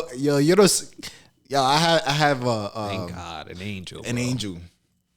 You know how much? And not that it was stupid because I knew what I was I knew what I was doing. It don't make it less stupid. Yeah. No, I think it does. No, it does. It's not stupid if I know what it is. Yeah. I jumped off the bridge, but I knew I was jumping off the bridge. Versus the idiot that just tripped, you know. I don't know. Maybe they, No, but you were the best at it. yo, the drinking and driving. Yo, I don't know. I had an angel. Yo, we went. Remember through a tow, and at the time it wasn't the with the Easy Pass. Mm-hmm. You actually had to pay. And I think a state trooper as we're going in. He's like, you guys flashes, you guys been drinking? I'm like, no, sir. I'm actually a designated driver. Everybody, all my friends are drunk. Yo, look. If you look at what was happening behind that car in the back, it was dudes like with a seatbelt on, but like everybody was fucked up. Everybody was so. I think we were coming from Long Island. Yeah, I don't know. Everybody was fucked up. It must have reeked of alcohol. You know, and I'm like, must have. I'm like, no, my friends are a little messed up. They had a lot to drink today, so I chose not to be the designated driver. And I was fucked up. Yo, fucked up. I see me with Angie's wedding. Yo, no, that was I don't know. I don't know how we got. As soon as we left Angie's wedding, there was a clear cut. Like we needed gas. That one I didn't know. That one I didn't know. that one I didn't know I was doing. That one was wild. Gas. So it was like it's like imagine you were in the desert. Yo, that was a mistake. I didn't see the shit. Nah, bro, it was clear cut, but we were. Let me set a tone though. You know, like if you're in the desert and you see water, so you're just gonna go to the water. Yes. That's how it was. We needed gas, so it wasn't like left or right. It was just like straight to the gas station. So we went through a one. Here's the funny shit. Jerm was leading, and everybody went the wrong. Because they followed him. Yo. It was like 5 cars, bro. 5 cars, everybody going the wrong direction, bro, because of Jerm. You hear Manny in the back, like, yo, my dumb ass followers. Yo, Manny was so tight, son. Yo, but the cop, credit to the cop, bro. Yo, he read the room. He read the scene. He's like, okay, it's a wedding. Like they just got out of wedding. Right. We told him like we're going right there. Like the hotel was right there. So he let us rock. He knew everybody was fucked up. Jerm couldn't lose his job. So I think was it? Was it? Yeah, I think it was at the. I think I was at the day's office, something like that. I don't know. You had a job that you were scared to lose because Lorraine volunteered her license to the cop. She was like, "Oh yeah, you're right. Take my license. Like, get me in trouble." Or you were driving. He was driving though. But she's fucked up. Memory. Oh, it was wild, and we didn't go to jail. We should have. But it was with the cop. It was it was a transparent conversation. I'm like, listen, I'm not from Long Island. We were just coming out of wedding. Everybody's the hotel's 5 minutes away. Like he knew we were drinking, but I was like, yo, 5 minutes away. You know, we just stopping to get gas. Meanwhile, we stopped to the gas station to get more beers and shit. Yeah. Did y'all get the beers? Yeah, we did. We got the beers, and we stole bottles of alcohol from the wedding. Oh shit! We were like, no, it's like they paid for it already. We took all of them. Yeah, we went through some shit. Yeah, son. And then we were so. Oh my god, we were drunk going because we borrowed Jay's car and it broke down on us. You know where it broke down on us? On the bridge. On the Triborough Bridge.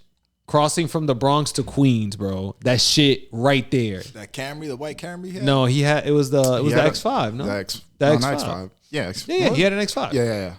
He had the X5. But Jay didn't fucking maintain it for nothing. That shit was missing a side mirror for like 3 years before he replaced it. And we were with our suits on our way. Did we have the suits on? No, we didn't have the suits. But we were fucking drunk. We started drinking like we were drunk for like 15 hours. Before getting to the wedding. So y'all were, pre-game. Yeah, all right. Yeah, but it was 12 p.m. or something. And the wedding was like at 8. We were like, yo, let's get it started now. Fuck it. And then the car breaks down on us on our way to the wedding, to the hotel. So then what happened? You AAA? Or? Yeah, it got towed. And the guy left us like on the east side or something. No, yeah, he left us. He left us math, bro. Mind you, we were with the suit, with our suits and shit like that. Yeah. And we were. What car did you take next? So Jeremy definitely probably borrowed a car. Yeah, you don't remember? I don't. The white van that we went to. The commercial van? Yeah, the Honda Odyssey. It was a white Honda Odyssey. I remember. So that's the one that we used. Yeah, my mom knows the world. Yeah. So whatever, like I need a car. Yo, she'll hit up somebody. Hey, somebody had a car. So her friend, she's like, I'm not using. You could take it. So Ronnie and I went. I don't know if we took a cab or we probably took a cab to the Bronx to borrow that van, and that's the van that we got stopped over there. We walked into that wedding when they were supposed to walk in. Oh, yeah. Angie and Hav. Angie. She gave us that look. Fucking. We're like, don't go yet. Let us go. And we went for yo. Two dumbasses. Yeah, son. What about the other super shit that we used to do? Oh, there was a ton. You hit my car as a joke. We remember Manny cutting each other out. In the highway, we would race each other and cut each other off. Before you go into that story, you know what Manny did? It was Manny or one of these dudes. We were in the intersection, like waiting for a light. Yeah. It was the same day. It was the same day. We were cutting each other. We were cutting each other on the highway, and then at one point, was it Manny or who? I don't know, bro. It was we were exiting, so there's a light there. they waited until the light turned red so that we could stay in the back. He said, Yeah. The light is green. Everybody behind us is honking at us like, move, move, move. And then Manny waited until the red light changed. Or I don't know if it was you or Manny. One of us, yeah. And then so yo make it in the red light. I'm like, yo, nah, fuck that. Eat the light. I go in Jerome under the train. You know how narrow that Oh is. my God, I remember that, bro. They thought that I was behind and I stood waiting for the red light. I eat the light. I come from the side. He's not there. Oh yeah, it was you because it was Probably you. me. And then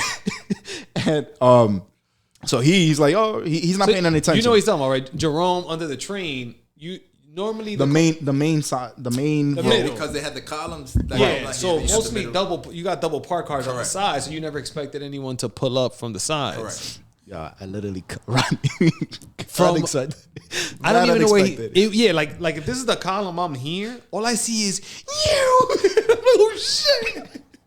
Yo, and I had a I think it was the white green- Camry. No, I think it was the white Camry. You know what? Oh no, my God, I it was a hope white it Camry. wasn't, I think it was a bro. white Camry. A 1992 Toyota Camry. That old. Yo. I remember y'all played that game one time. We all went to the beach or the lake or something. Oh yeah, for a PAL retreat. And Hazari was driving. And I'm like, Haz, relax. He, because he thinks he's a NASCAR driver. Yeah. He asks Hazard. Oh, he's yeah, been yeah. driving Has like always 5 loved years it. old. Yeah, always. So Yo, I was safe. y'all were all doing it. I was safe and scared with Haz. Yo. Like Haz he's a really good driver, but at the same time, the speed that Gets he you was nervous, going, bro. Yeah. I remember in the little small car, he gave me one ride. I said never again.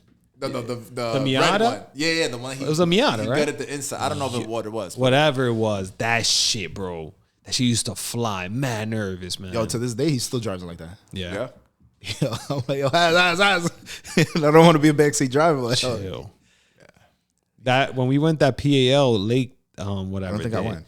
You were there because you were driving. Yeah, you were driving. We were wilding driving. We were going 100. I remember Bridget was Oh, yeah, smacked. yeah, Remember yeah, flying? yeah, I remember. We started that trip Yeah. by Jerm scratched his green minivan because he refused to let me in, and so we were playing just from the beginning on our way over there. We were trying to get out. You had the black. I had the Forerunner. That was a good That was car. solid. That was a solid. good car. Yeah. We were trying to get out, and Jerm was trying to go first. So he refused to give us space. He forced his way through and scratched his car. I don't remember that. I don't You remember scratching. I never forget because I was like, this dude is fucking out of his mind. Yo, I'm telling you, and it's funny because now I'm the complete opposite. I'm the complete opposite. You see me like I'm driving. I'm making that turn. Somebody's trying to cut me off. Go ahead. I swear I don't. Yeah. And it's just because of that time. Again, it's a guardian angel. Que no me pasó nada. Now I'm like, yo, I got a debt to pay. I can't. This time around, I'm not gonna get so lucky. So somebody's like honking in the back, bro. I'm like, pull to the side. Go ahead. I promise you not. I just tested my life in different ways, like jumping off of cliffs, planes, and shit like that. Y'all motherfuckers. No, because we didn't know. We legit didn't know any better. We were just so caught up in having fun. Yeah. We didn't think about all this stupid shit that we were doing. Yeah. Yeah, but it was good times. Oh, super fun. I'm fucking happy we had them. You remember playing spades forever? Yeah. Yo, we went through I always think about that. I'm like, look how easy it was to hang out. Like now we have to plan this. And Mary's like, yo, Ron, you want me to make your reservations to go eat so you could go eat with the guys? I'm like, let me wait to see who shows up. She's like, what do you mean? I was like, let's see what happens. There's 7 kids. Yo, I'm not gonna lie. I woke up and I was like, Yeah, I know. That drive. I was like, Yeah. and then I was coming. I'm like, damn, this shit is far. I've been looking forward to it all week. I'm like, Deanna, you remember on Saturday I'm not gonna be here. did the I same reminded her thing. like 4 times. That's the funny. I same told, yeah. This I'm morning, not gonna be here. You remember? You need anything before I leave? I'm leaving at 12:30. I'm not gonna be here. I was trying to get out that house. Yeah, bro, me too. I'm like, let's go take the kids food shopping. Normally, no, just so they could burn out energy. Because don't call me. Like, you got this. you know, Spades, another competitor. Yo, my bad, yo. Duh. Yo, you and I were faithful partners, and I let you down, bro. Yo, when I walked outside, You don't remember that? He flipped the table. When I flipped You were the there. table. Oh my god, I remember flipping the table.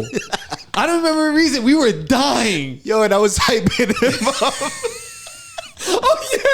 Was it somebody who was cheating? Or? Has I think you were getting. I mean, yo, we that were was all another cheating. thing, yo. Y'all had the fire like comebacks, the this. Come on, when we used to make fun of each other. Yeah.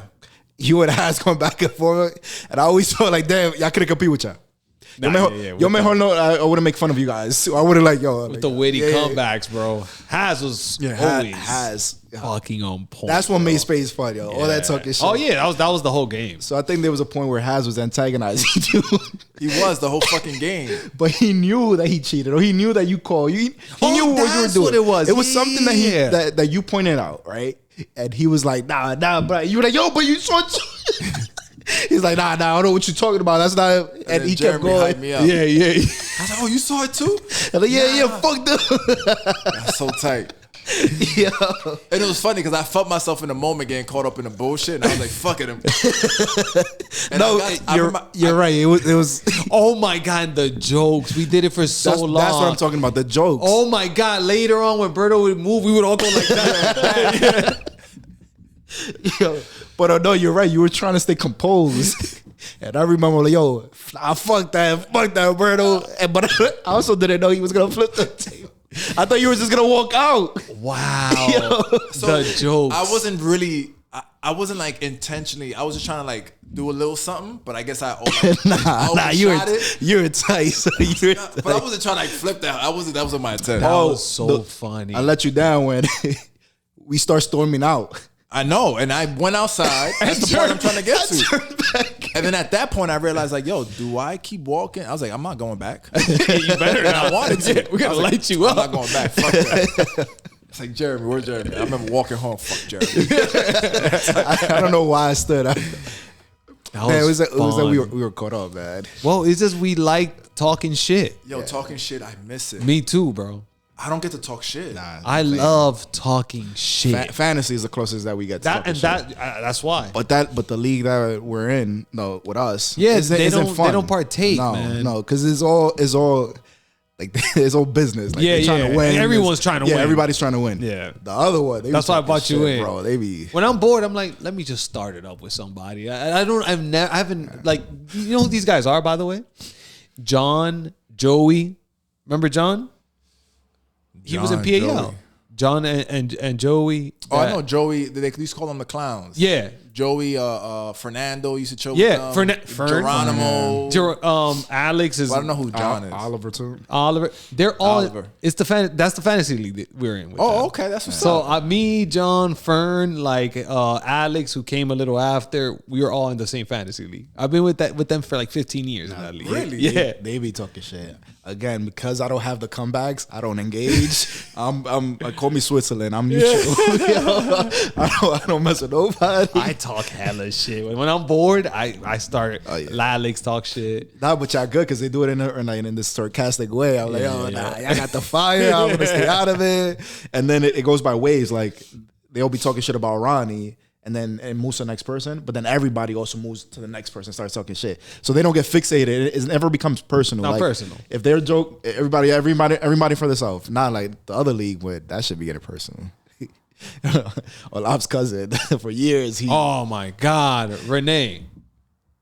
He was in the he was in your Olaf's cousin? Not Olaf's cousin. I'm sorry, your Olaf's cousin's husband, Renee. Renee. He was in He was there in the They were barbecue. smoking the cigar.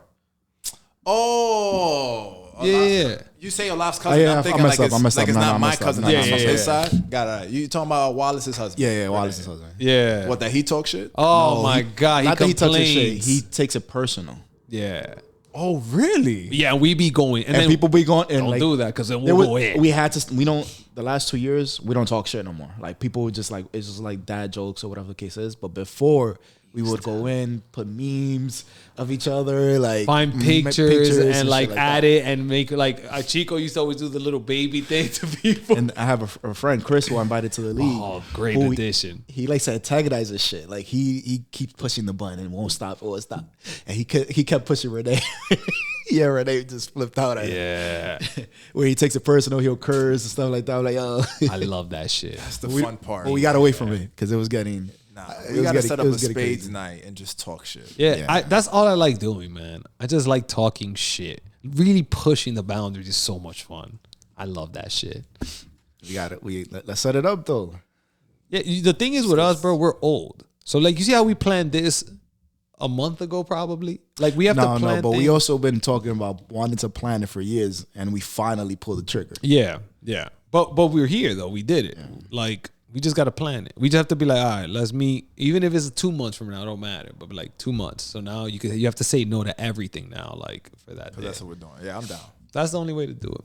I'm down. Yeah, Swades, yo. It's another set of good times. Yeah. Yo, Hazard's house was yo. I was talking about that the other day. I never understood where was the. I never. You know what's where crazy? His parents were. I don't think I ever asked where they were. Like I never said, "Yo, Haz," but like, why you always got free crib with your mom? I never thought of asking that question because we were so caught up. Who was it that told me that under them was the basement? You told me? It was either me or Haz. Okay, so it had to be you. Did you know that the under there Haz's apartment is the basement?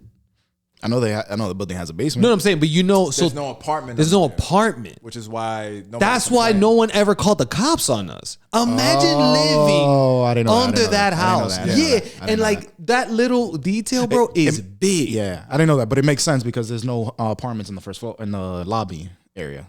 Yeah, so then like directly under that is the basement, right? So it's like lobby, basement, but it's dead space, I guess is the point. Yeah. Correct. Because imagine someone lived under those parties, bro. That shit was a fire hazard.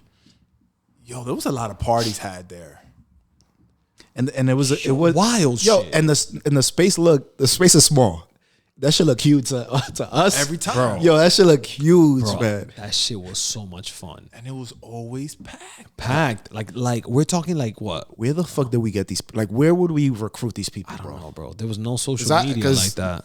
My friends are right here. I don't know nobody else. Where the fuck? Where the girl? Well, Darlin's crew helped always because they were super active with getting people always. They were always like social, so he used to bring a lot. But we started meeting people. And word of mouth. And then we were throwing parties all the time with Manny's house too.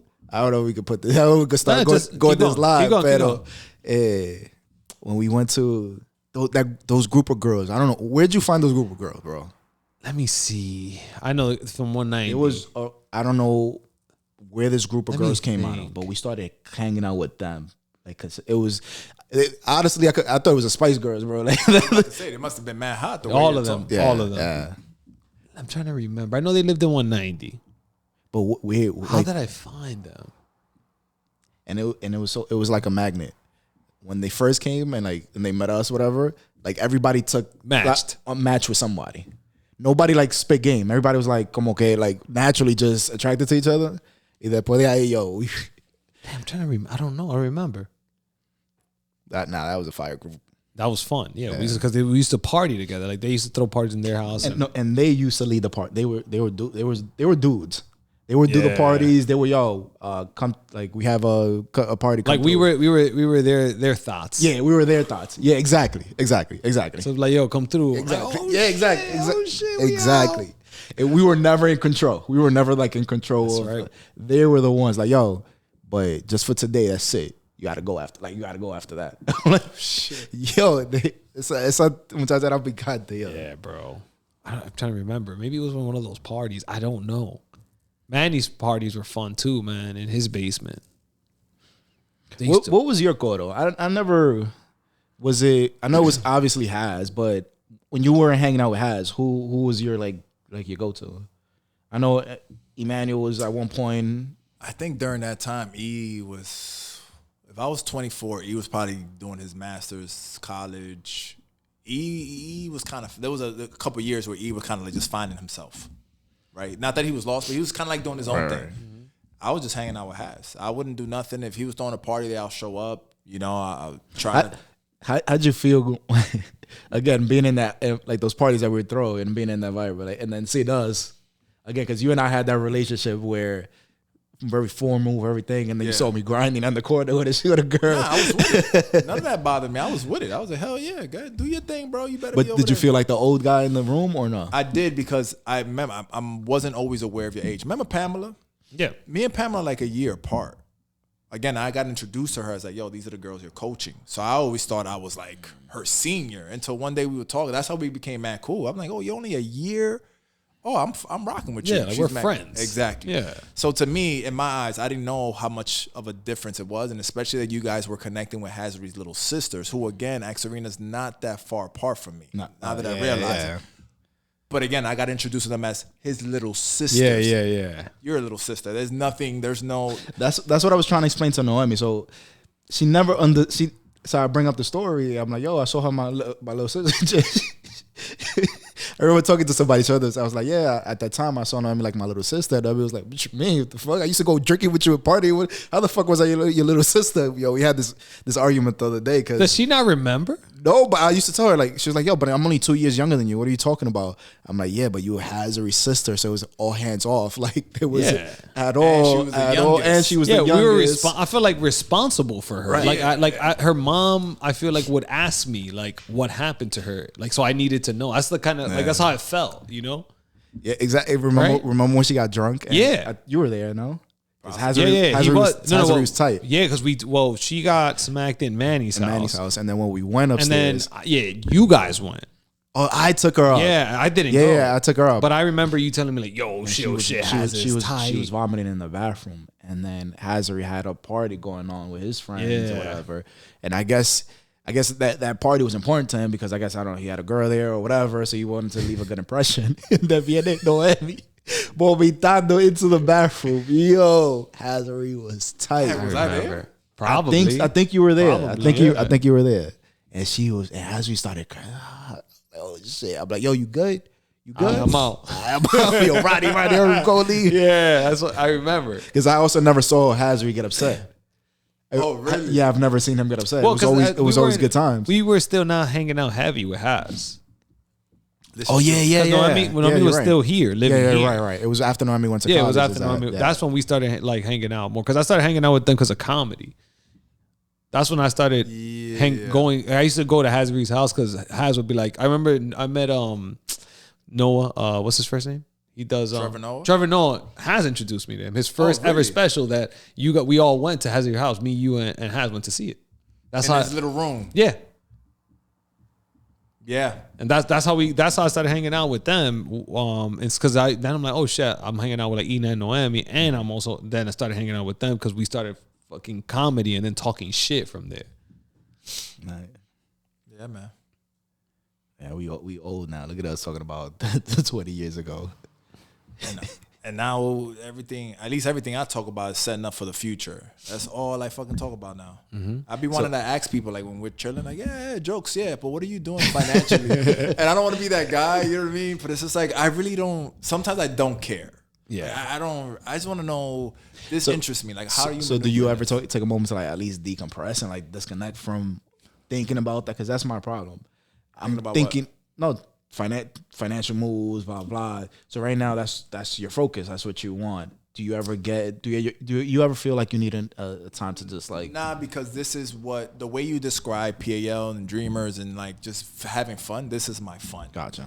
Same. That's what it feels like, at least like in conversation. That's why I thirsty when like Ronnie calls me. I'm like, yo, Ronnie, can I call you back at 5? Mm-hmm. Like, because I know it may be something like, yo, you have my water bottle that might lead into like, yo, you know about this? I thought I read this book. You know what I'm saying? Yeah. So then I get a new book. So it's literally fun. Gotcha. It's literally fun.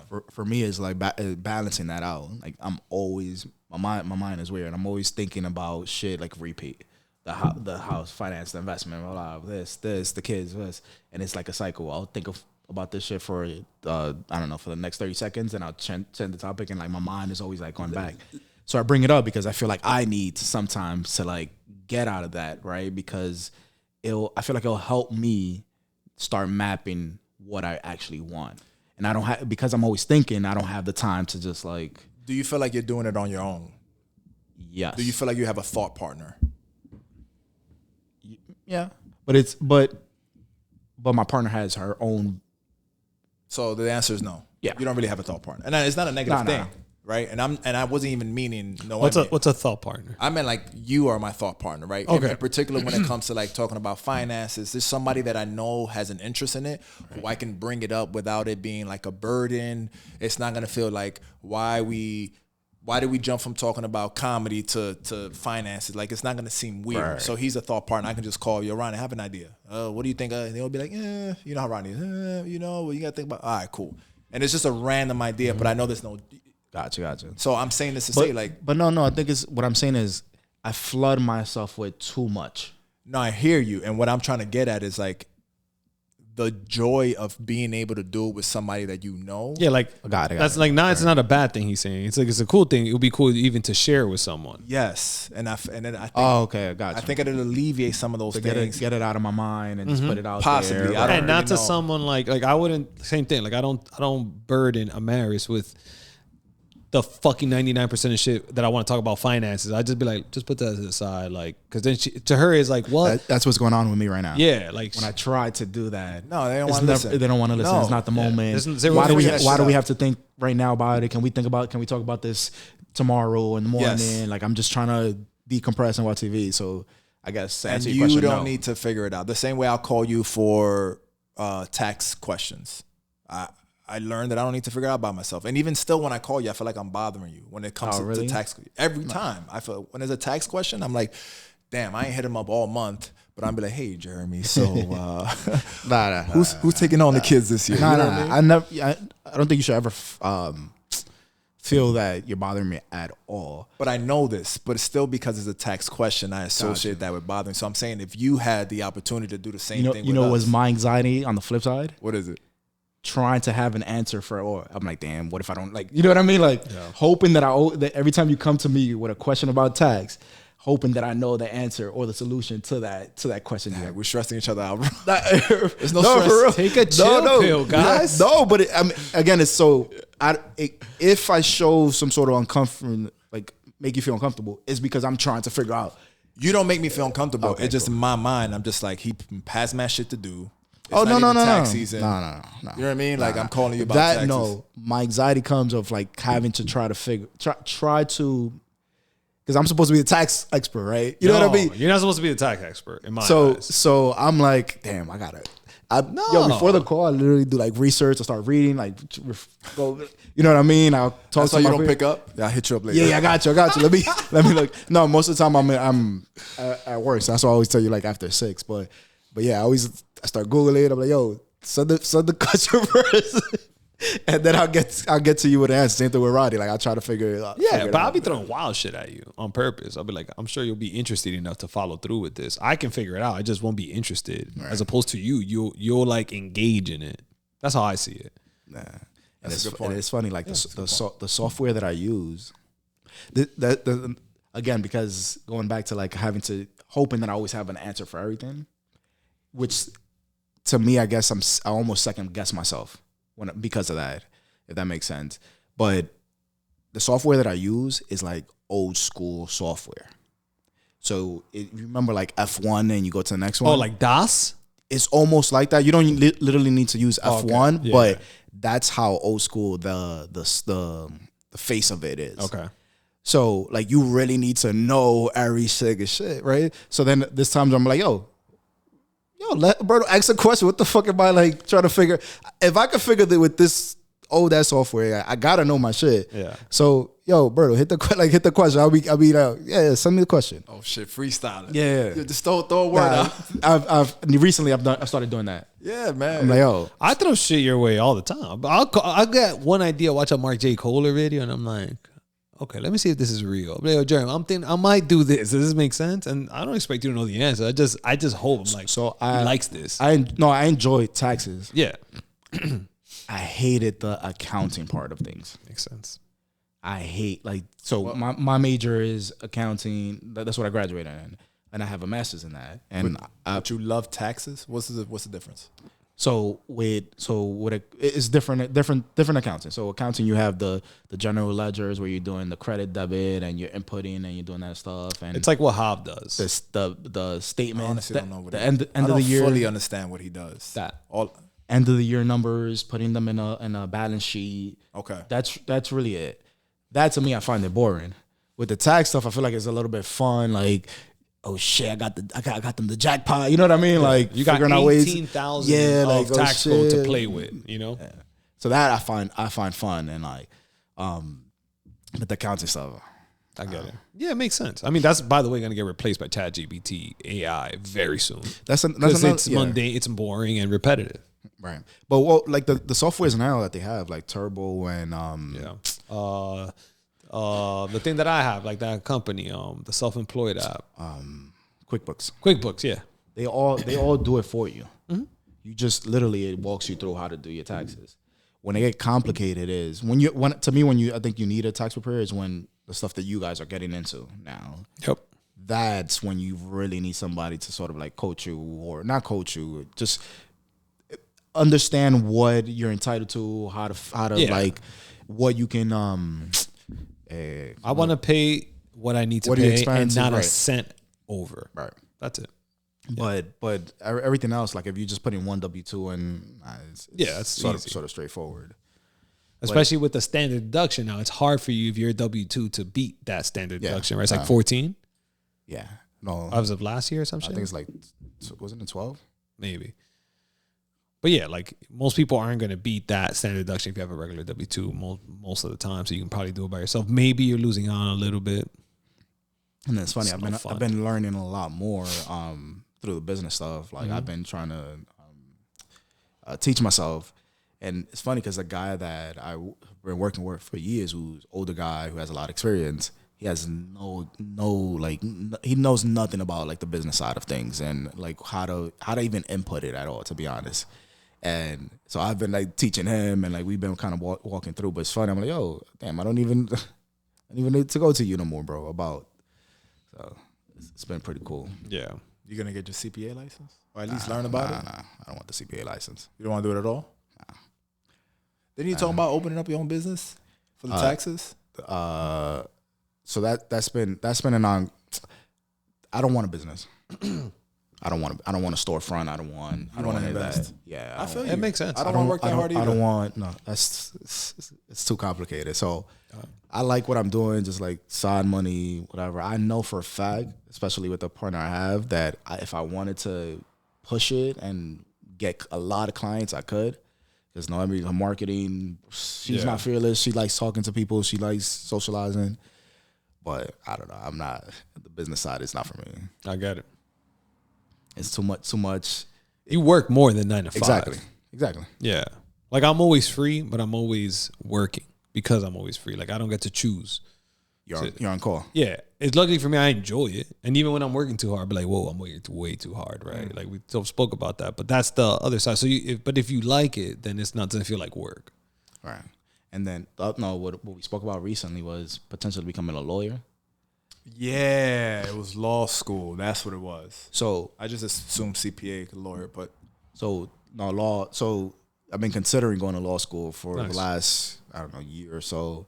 I haven't pulled the trigger because I don't want to commit to like going in school and like the kids. But I was talking to Alberta. He was like, "Yo, you have a friend who Tony. Talk to Tony. who killed it. She got I know it was a high score. I don't know what the highest is. I know Olaf was aiming for 155. I think that's like average. She got like 170, high 60s, low 70s. What's that? What? The test to become an attorney? I think it's the bar. The bar exam. The bar. That's what it was. Okay, that's what I was looking for. But to tie it back in, another reason why I've been hesitant to become a lawyer is because lawyers are overworked. Yes. Yeah. If you go private, you're gonna bank, but like Ronnie said, you're working. You can go private and you will bank eventually, because the sunken costs must be wild to start. Like the liability and all that, like the amount of money. Yeah. And then becoming like a prosecutor would be the other option. And prosecutors, they're overworked. We're talking about they have 100+ cases a month. You know what I mean? Like it's just there's a lot of pressure. So the reason why I don't know why I want to become a lawyer is just because I've been into the material, like just being around and where I work at, and like lawyers and having these conversations, and like I'm meeting with different bureau chiefs from different prosecutor's office, and where I'm having conversation and we're strategizing on how to charge this case, or we're looking to do this. So I'm like, yo, I'm giving this dude who has his law degree and is a lawyer advice on how to like go about this. I'm like, yo, I might as well become a lawyer Or just learn the material. Honestly, on That was some gonna fun tell you. shit. And then you'll be a consultant, which is even funner than a lawyer, because then you don't have to abide by the same rules that a lawyer It's crazy. has to I follow. honestly don't know what I do. Like I'm a little bit of everything. Like I'm an auditor.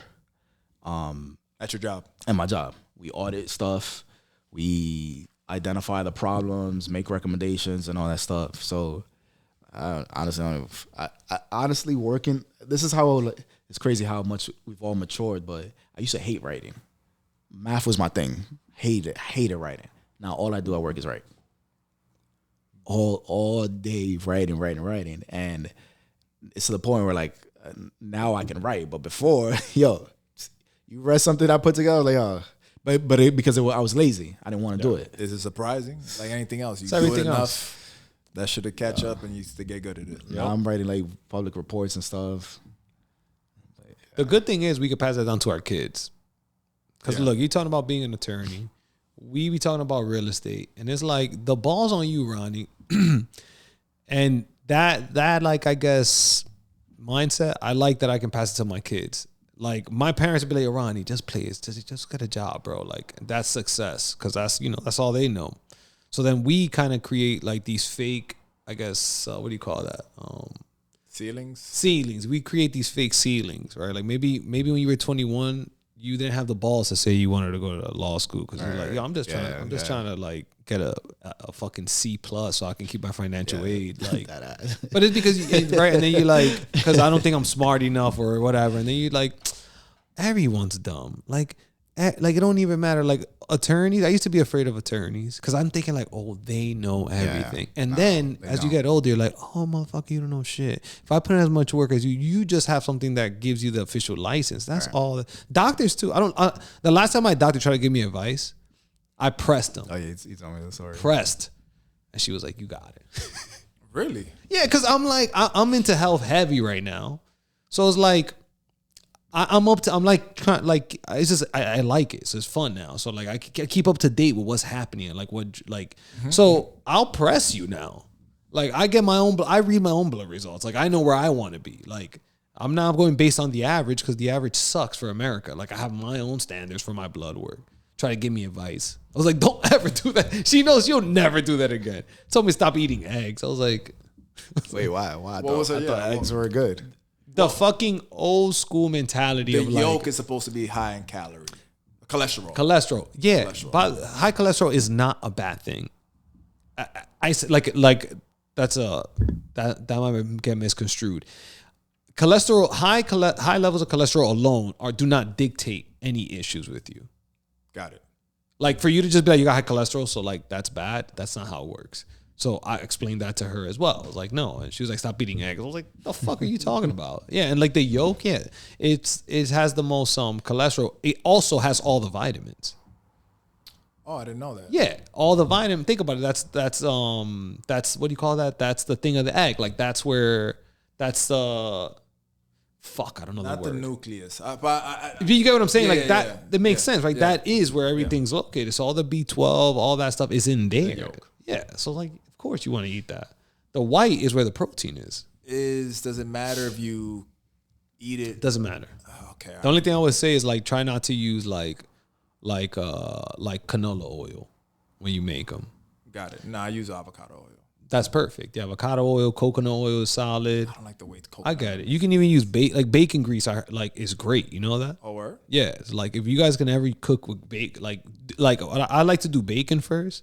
Take that oil and then fry whatever you want to fry on it. Tú coge una cebolla. It's mad good. And you mad good. I can't take. I don't like I don't bacon? step in the kitchen. Oh, So I no, can't- but you. yeah, I mean, Noemi loves cooking. She though. loves cooking, but I don't step in the kitchen. I hate the kitchen. really? I cook. I hate it. It's my zone. You gotta prep it. I You gotta love it. cut it. I love You it. gotta I cook love it. I love all that. You gotta cook it. Then you gotta clean up after. I love I that. clean up right I in love. between. I This is clean good. while stuff is cooking. I love it, bro. Then I only have 2 dishes. What? I love hate- it. I hate the Sauces. kitchen. I gotta. I hate washing dishes.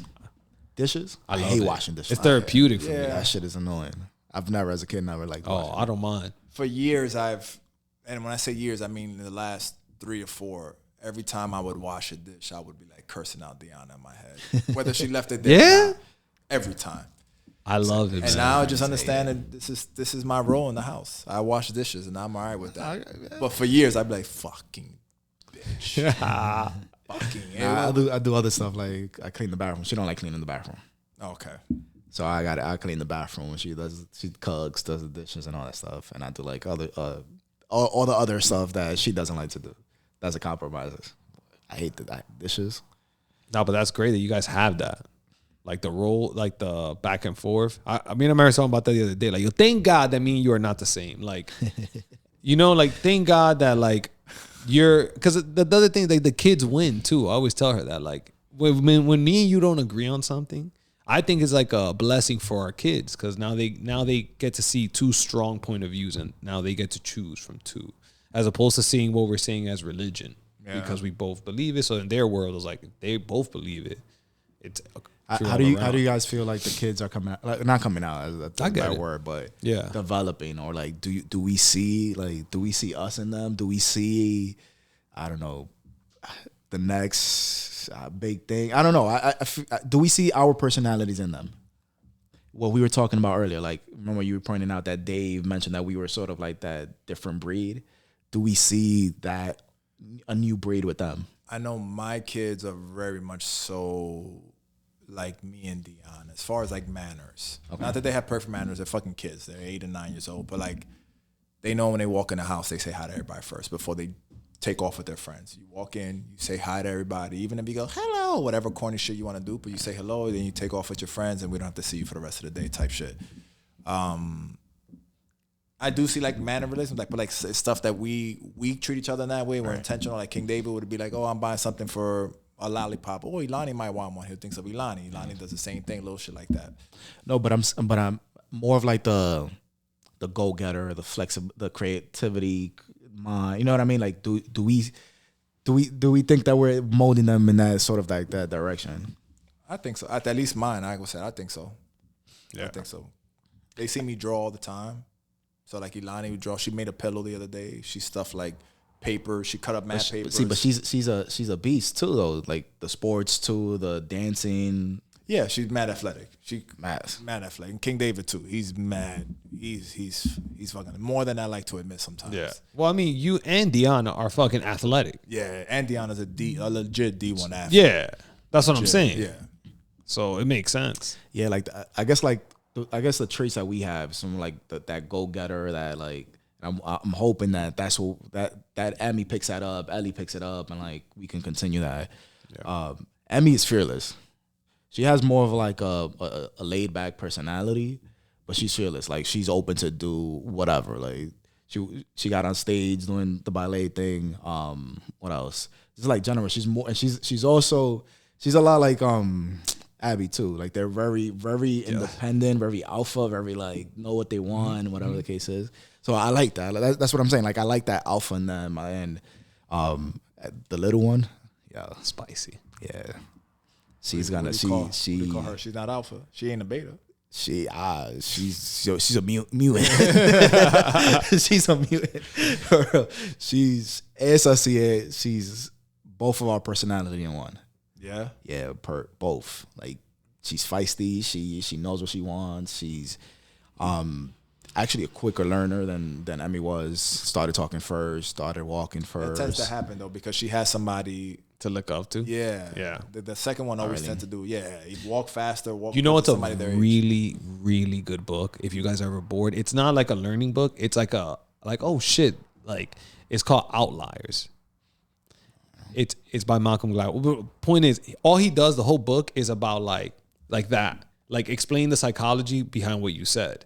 That in every like think of every like I guess most superstar athletes or like all these like studs, a lot of them are the youngest of the older bunch because they have a chip on their shoulder as soon as they grow up. You playing ball, I'm playing ball, and and they're trying to beat. They're trying to beat their. That's my little one. So she has that. Those tend to be the less coddled ones because they're fourth now, right? It's weird. I feel like with Abby, she was first on the totem pole, right? And then Raiden came, and now that we've had a kid already, we understand that they don't always have to be first. So naturally, the next baby doesn't start at 1. They start at 4. You know, you get what I'm saying? That conditional love. Yeah. You gotta earn this shit. Yeah, like that's it. Like we put this one on a pedestal because we were like trying to figure this out, but now we know. So now you ain't shit. So you're not going up to 1. You're staying at 4. Raiden. So like Raiden don't get shit from me because I know what he's capable of, ballpark, and you trust your gut. Like, nah, I know this shit. Like, nah, motherfucker, you get down. You gonna fall, but like I know that the gravity is gonna allow you to hold still. You're not gonna hit your head. Go. And if you hit your head, your brain's so small right now that it's not that crazy. Go. Yo, Ellie, yo. Right? That book is all about that, by the way. It's dope. That's funny because I'm into like, and I was asking you guys this question because I'm into that, like, not obviously the kids, you're into them, whatever, but like how they're coming, like what's next, what other random shit they're gonna come up with. Like Ellie today, going back to what you were talking about, she's super independent. She don't care about nothing. And she didn't want to come to me. So I'm like, come at me, come, you mine. And she was like, so? Like, she was like, okay. Like, she's looking at me, you think because she'll cry or run to me? Nah, she's like, all right, look, bye. You, bro. Do you. So that's her personality, yo. She's tough.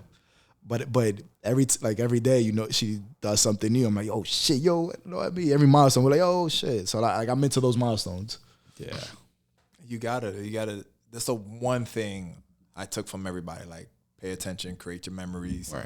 Don't rush through it. That's the one thing I took like legit. So I be trying to like, even when I'm most frustrated, that's when I play the most. When I'm like coming home like, fuck the world, that's when I start playing the most. Cause I'm like, I can't. Right. Well, you're living in the moment. And I think that's one thing that I struggle with. Because going back to like thinking so much, thinking, that I forget to like live in the moment and just like, yo, chill, bro. Everything's gonna be all right. I'll like, make you some cookies, yeah. bro. Just have a cookie. Maybe it's that, yeah. Jiu-Jitsu helps you with that too, by the way. It helps me like crazy. Like that, Mary stopped telling me. I'm like, I think it's Jiu-Jitsu, but she was like, yeah, you're more like same thing. Like I'm constantly thinking about like, yo, if Berto calls me before like and tells me an idea, I might call him an hour later. Like, yeah, Berto, like almost like we never stopped talking. And he'll be like, Ronnie, what are you talking about? I was like, oh shit, it's because I've been having this conversation by myself after we hung up. Jiu-Jitsu helps because it's like you have to. You're dying. You at least you really think. My fault. I gotta tell you guys about. I put someone out for the first time. I put on the WhatsApp. I'll talk. Wait. I put like somebody went night. First time. You were scared, bro. Well, I was terrified. This is gonna sound super gay, but like, it was. I don't know how to explain it, but like, think about it. You got this. Maybe not super gay. I don't know. I guess it's like this doesn't sound super psycho, but it's like that's the closest I'm probably ever gonna be to killing someone intimately. If that does that make sense? Think like they're on. Like I'll go jump into it. I was just showing. We weren't even fully rolling. He was trying to choke me with a rear naked. So like you wanna do this and you wanna do this and behind the head, right? And you just he kind of went like this. The rookie, they just try to crank. I'm like, I'm not gonna tap, or I might tap because you're just cranking on my neck, not because you did the choke correctly. So he's like, oh, but this is the best way to do it. I was like, nah, it's not. Like, we'll roll on, like, and I'll show you. Right. So I call his back, and I'm like, okay, I'm gonna do it. Just tap early. He was like, talking like, no, I'm like, trust me, just tap early, like, bro. But he ego didn't want it. Oh, like, for he was sure, trying, okay. for sure. And that's the first mistake that he Jiu-Jitsu. just told you this is the best, which is not. It's not. You can tell. And I'll show you why. Like what, and Berto's done it. Like this thing right here, it's over. Like so, I really got him in there. And I was like, okay, just make sure to tap, bro. So I gave him when you have it so locked in, you don't got to do it. Like, so I literally, Berto just went like this a little bit. And I just hear, like, and I'm waiting for him to tap. So whatever. I'm like, I put it in. Normally, like, Berto could, like, you put in the choke, but you don't do anything. You give the person a chance to be like, you can continue. I'm going to give you, like, is that maybe less than a second, right? You're like, I'm going to stop here for a quick second to see if you're willing to fight or just tap. And we start all over. Like, that's fine. He didn't tap. So I was like, okay, cool. So I put in the other one. And then and all I hear is, I've never heard that before. So I'm kind of like, I'm like, so I look and he's like this, bro. And I'm like, you know, you're like, I killed somebody. Yeah, that's sort of. I'm like, yo, I fucking killed Ronnie somebody. got a body. Teardrop. Yo, I fucking. So I'm like, yo. So then Hav is there watching, and Hav's like, and I'm like, yo, bro, man. At one point, You gave him CPR? no. But he like just, I had his head here, and he finally wakes up like if he woke up from like he was like sleeping, and I'm like, yo, you good, bro? He was so passed out, he didn't realize that I was holding him. So it was like 30 seconds in, and he's up, and I'm like, now it's getting weird. Like you're talking fully.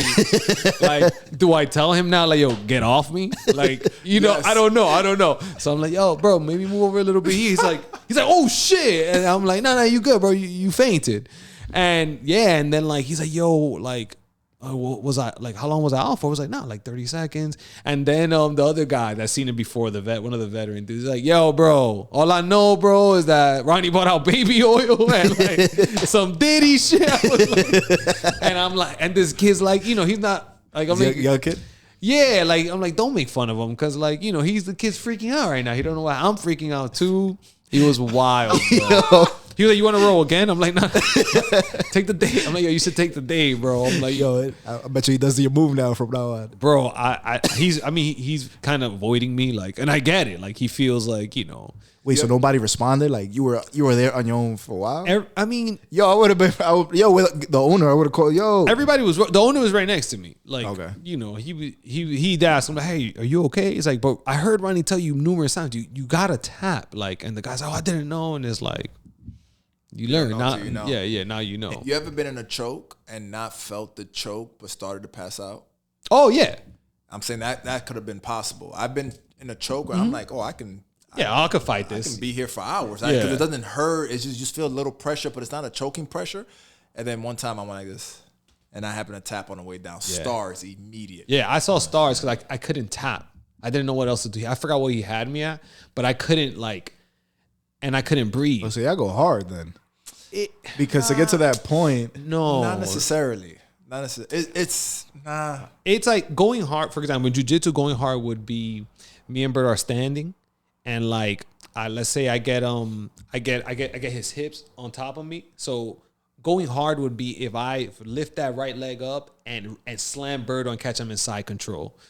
The way we would do it is he would accept that I did everything right, and I would just let him roll down, and he's not going to be an asshole and not accept that I did that. Yeah, but don't you guys have like what is it? Spar, like where you guys spar or you fight or whatever, like rounds. So for example, right? Let's say that's happened, right? He drops me, I drop Bert. I'm in side control with him. I get on top, whatever, right?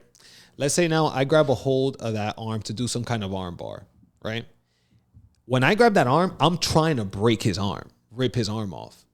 He better tap, like, but we have this trust that. As soon as I know that I have it and I'm about to do it, I'm gonna do it. Right. If he wants to try to fight, hitchhike his way out, or he'll tap. So I don't know how to explain. Like in certain situations, you know, like you're gonna hurt the person, but in other situations, it's like, oh, okay. Like we don't give in to not finishing the submission. We'll give in if you tap, if that makes sense. Gotcha. Yeah. It's like arm wrestling. Like we're fighting for position. If it's a positional thing, I'm going in. But if it's like something where I'm like now ripping your finger out, and I know, then I start slowing. To his point, I start slowing down and giving you a chance to be like, hey, what you gonna do? Do you feel like it's you tight? want to play it out? All right, we'll play it out. Like, so we're having that kind of, but my fault to bring it back. It's like, that's the good thing with jiu-jitsu is that you better be in the moment. Because if not, you're going to die. Like, at the time, so you feel you're going to get your arm broken if you don't pay attention. So like, you don't have time to think. Gotcha. Yeah. Yo, it was Morgan. I always think about Morgan because how the motherfucker just went into jiu-jitsu and started, what is it, within months and yeah, I mean, not even. He did like a 3-week thing. A 3-week course. Joined the tournament in 1 second. Place. Yeah. And I almost got into a fight too. This guy slapped the shit out of him. Oh, yeah. Oh, you went to see the fight? Yeah, his whole demeanor changed. He went to like, the guy was dirty. It seemed like he was trying to slap him. By the way, like dudes are trying to do it. He wasn't trying to do that, but the way you sell it, he wasn't trying to slap him. Yeah, no. Oh. But he's trying to grab the neck.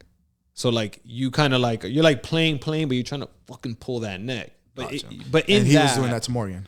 That's what he's trying to do, and Morgan's trying to do the same because you want to bring that person's like head. You want to control their posture. So like, if I'm up like this, you can't do anything, but you catch me here, you can just rip down.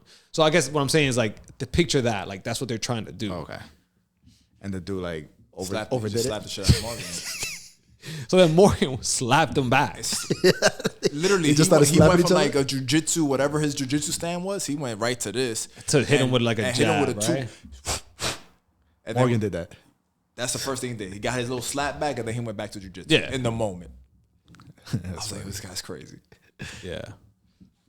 But yeah, he's the thing is he has those like now that I'm doing his workouts. I mean, he has me on a running workout, right? Like a running routine. Yeah. Me and Maris and Daniela. I see he has that quick. He still has the quick twitch muscles that we used to have like in basketball and stuff. So then like you take that in jiu-jitsu. What are you guys doing? I always break like it's funny. I'm into fitness, but I'm not. I like it from outside, but I can't figure out how to be consistent. Like that's what is my biggest challenges. But like I was gonna talk about what's a running program that he's like putting you on? Yeah, so we're getting ready for a half marathon in April. Me and Maris and Daniela, and not him, just us three.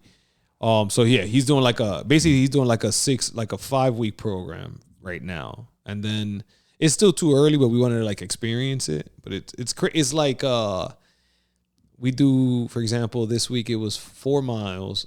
A pretty like a 8 to 10 effort 4 miles that we do on Mondays. That's the start. 8 to 10 effort. Yeah. So like you're like I guess the heart rate. Yeah. If your max heart rate is gonna be like probably 180, let's say you're probably like at 150, 160. So and you like running? No, I hate running. Okay, but that's why I do it. And then on Wednesdays is speed work. I know you guys remember how I used to run, bro. I run now. I fucking fly. It's great. I learned how to run. I don't understand that. You guys remember? I know, but I learned how to run, like watching videos, and then Morgan having me doing shit. I know it's weird, but I'm fast. You don't remember how Ronnie ran? After ACL or before? After. I never learned how to run. I don't remember. Yeah, Deanna, we went running one time. Me, you, and Deanna. Yeah, you asked Deanna to teach how to run. For wash. Yeah, the steps and all that. Yeah. Deanna was like, "Yo, he really doesn't know how to run." I'm like, "How do you not know how to run?" I don't. That's why I'm confused. I don't know. Yeah, bro. I thought you just run. No. Does he have heavy feet, like side to side, or like he? I don't. Yeah. You know he does this thing. Yeah, you see. Yeah. I never learned how to run. Yeah. So I would just like walk fast. Okay. Yeah. I learned how to run finally. He'll like take like take those long steps. Yeah, I remember. Yeah, bro. So I finally learned how. So yeah, we would do that. So then speed work is Wednesdays. Those shits are fucking. It's like max efforts, sprinting, then catching your breath, and then boom, you got to go again. It's like, and then he makes a sprint for long periods of time, which is like. So like give an example of like a set. So like we'll do 200 meters and then a 2-minute break. 200 meters is like. I don't know what's that. It's half a lap, and then 145th. That's 400 meters, 1 lap. Yeah. So 200 meters would be half. Like the armory? No, armory's 200 meters. That's whole one. Okay, I got you. As a matter of fact, so 400 meters is a quarter mile. So 200 meters is like half of a quarter. So like they're like 0.13 on the treadmill. Basically, think about it like that.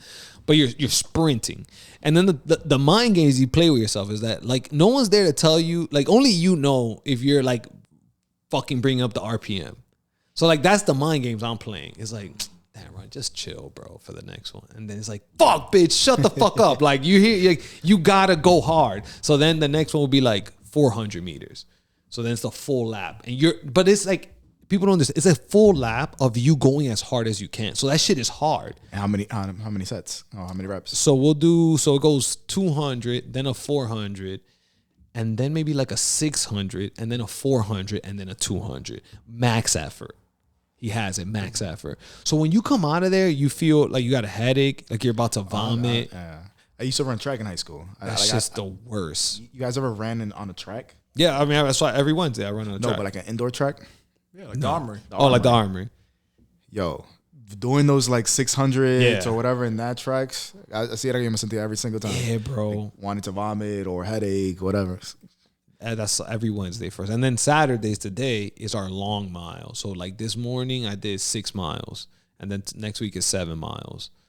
That's when that like I'd rather the sprints than the fucking long, like you're like, yo. And you guys are running as a group or individually? We do individual because it's hard to set it up. And then we all run at different paces too. Gotcha. So it's hard. Like right now we're all practicing to run the same pace come marathon time. So I think we're trying to do like 10 or 11 minutes a mile. You doing the full marathon or? A half. So the 13 miles. Who's got the fastest pace right now? Between me, Daniela.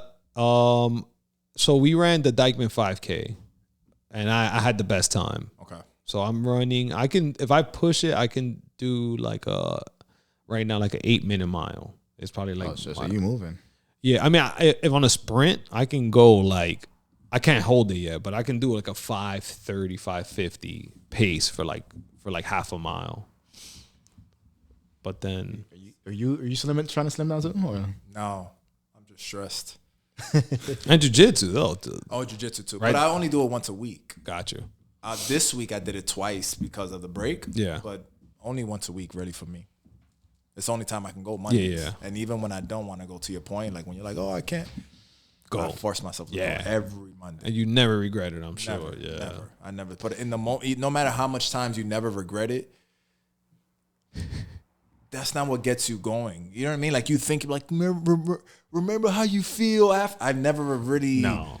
It's just a mental fight. I just tell myself I'm going. Sometimes I'll do one class instead of 2. You know, and that's my compromise. Like, yo, I'm just gonna do the one class, but I go. Yeah, you have to. I hate running, so I gotta find. So like I've been doing the softball, whatever, but that's not. I mean, it could be a workout, but I can't find myself running. I'd rather play basketball and play 20 juego back and forth. I'd rather do that, but running just in the wind and I don't know. Running is equivalent to me like reading a book, where basketball and all those other ways of working out, it's like being on an iPad.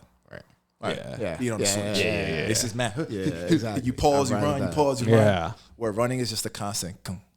Imagine we just sat here for 30 seconds and it was just like. I get bored. Yes. No, Bored, but that's why I do it. I don't do it. I hate running. I have terrible knees. I should have no business running. That's true. Yeah. But I do it because of that. Because I'm like, yo, I gotta do one thing that I hate doing, one thing that's boring, because I feel like it offsets everything else. Because like, even me, bro, I don't even have social media, and I'm like, yo, oh my god, the phone has gotten me too. Like, if I'm not doing anything, I just, and I'm like, what am I doing? Like, I don't have a use for this. Like, but I'll find a use for it. So running, shit like that, I like it because. And you're running and working out still? So I'm doing well.